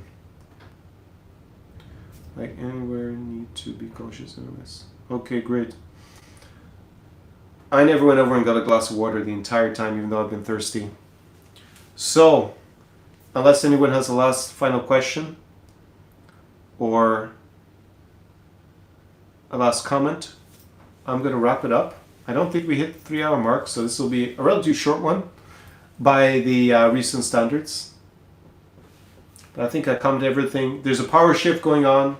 It's been going on for 20 years. Western Europe, going further eastwards. It's not complete. So that's what I want to say. We're not the early stage for a place like Poland that was 10, 15 years ago. But we are, let's say, at the mid point where it's going to continue to increase economically. So it'll still be a good place to get in on. But it depends where you want to enter, what your risk level, as I discussed in the interview with Dag. Like he was in Estonia in the late 90s, so he got in the early point, even pre the rise basically. And then he went into Ukraine, I think it was like 2017 was it, he said in the interview. So obviously if you're more risk tolerant, you've been in Ukraine investing like he has. If you're more looking for stable but more upside than say Western Europe has, then you can look at a place like Poland or I think probably the New Europe Baltics are going to be a bit more interesting. And definitely for your single guy, this is where it's all at. And it's going to be a great summer here in Odesa, in spite of everything. So I'm really looking forward to it. I had a little bit of a taster yesterday. Okay, it looks like we don't have any final questions or comments for those of you who are still on. So let me know down below if you have any final comments or a final question. If not, I will wrap it up. And yeah, it's not clear if I will do it next week or I will change the date, but probably there's too much opportunity cost on a Sunday from now on. Also because I'll have clients, I'll be away with clients at times and I can't be, I'll be with them on the Sunday evening probably anyways. So it's been a lot of fun doing this show for the last couple of months. It won't be as frequent, or at least not on the same day as the Sunday show. Probably during the summer months I'll figure out a solution in the coming week or so. I'm leaning towards just doing it a little less frequently, and we'll see how that goes. But it's been quite enjoyable to get to know you a bit more with these question and answers phase. Again, I'll make more live streams on the second channel inside Ukraine while I'm here in Ukraine, so you get a bit more of a view what it's like on the street. It's obviously different to these more presentation style live streams that I've been doing here in the Sunday show. So make sure that you're subscribed to the second channel and you've hit the notification bell, otherwise you probably will never notice when I come on the second channel. And on that note, I will bid you a pleasant evening from Odesa on the shores of the Black Sea. New Europe stands strong, not just Ukraine, but New Europe. It is the part of the continent that is not stagnating, it's on the rise. The power is shifting from west on the continent to this part of the continent, not all the way east to Moscow, fortunately. It's coming more to the east. It's being distributed a little bit more equitably across the continent, and this is, from my point of view, the part of the continent with the most upside, the most room for growth. And if you are a guy looking at leveraging lifestyle arbitrage on the continent to gain an advantage as a high-level guy, then this is the part of the continent to be in. And I will chat to you in another live stream, probably going to be on the second channel either tomorrow or the day after. And I was going to say Osaro Buna for some reason in Romanian, but Harna Večera z Odesi, z Ukrajini, and Slava Ukrajini, Harom Slava do Peremogi. And I will catch up with you very soon. Drop a comment down below if you're watching this on replay, and go check out all the good links that will help you a lot down below. And yeah, let me know why you're still interested in coming to this region, whether it's Ukraine, maybe it's another part of the region, maybe it's Poland, maybe it's New York Baltics, maybe it's Moldova, Romania, Czechia. Just let me know, and where you are on your journey in terms of coming here. Okay, ciao ciao.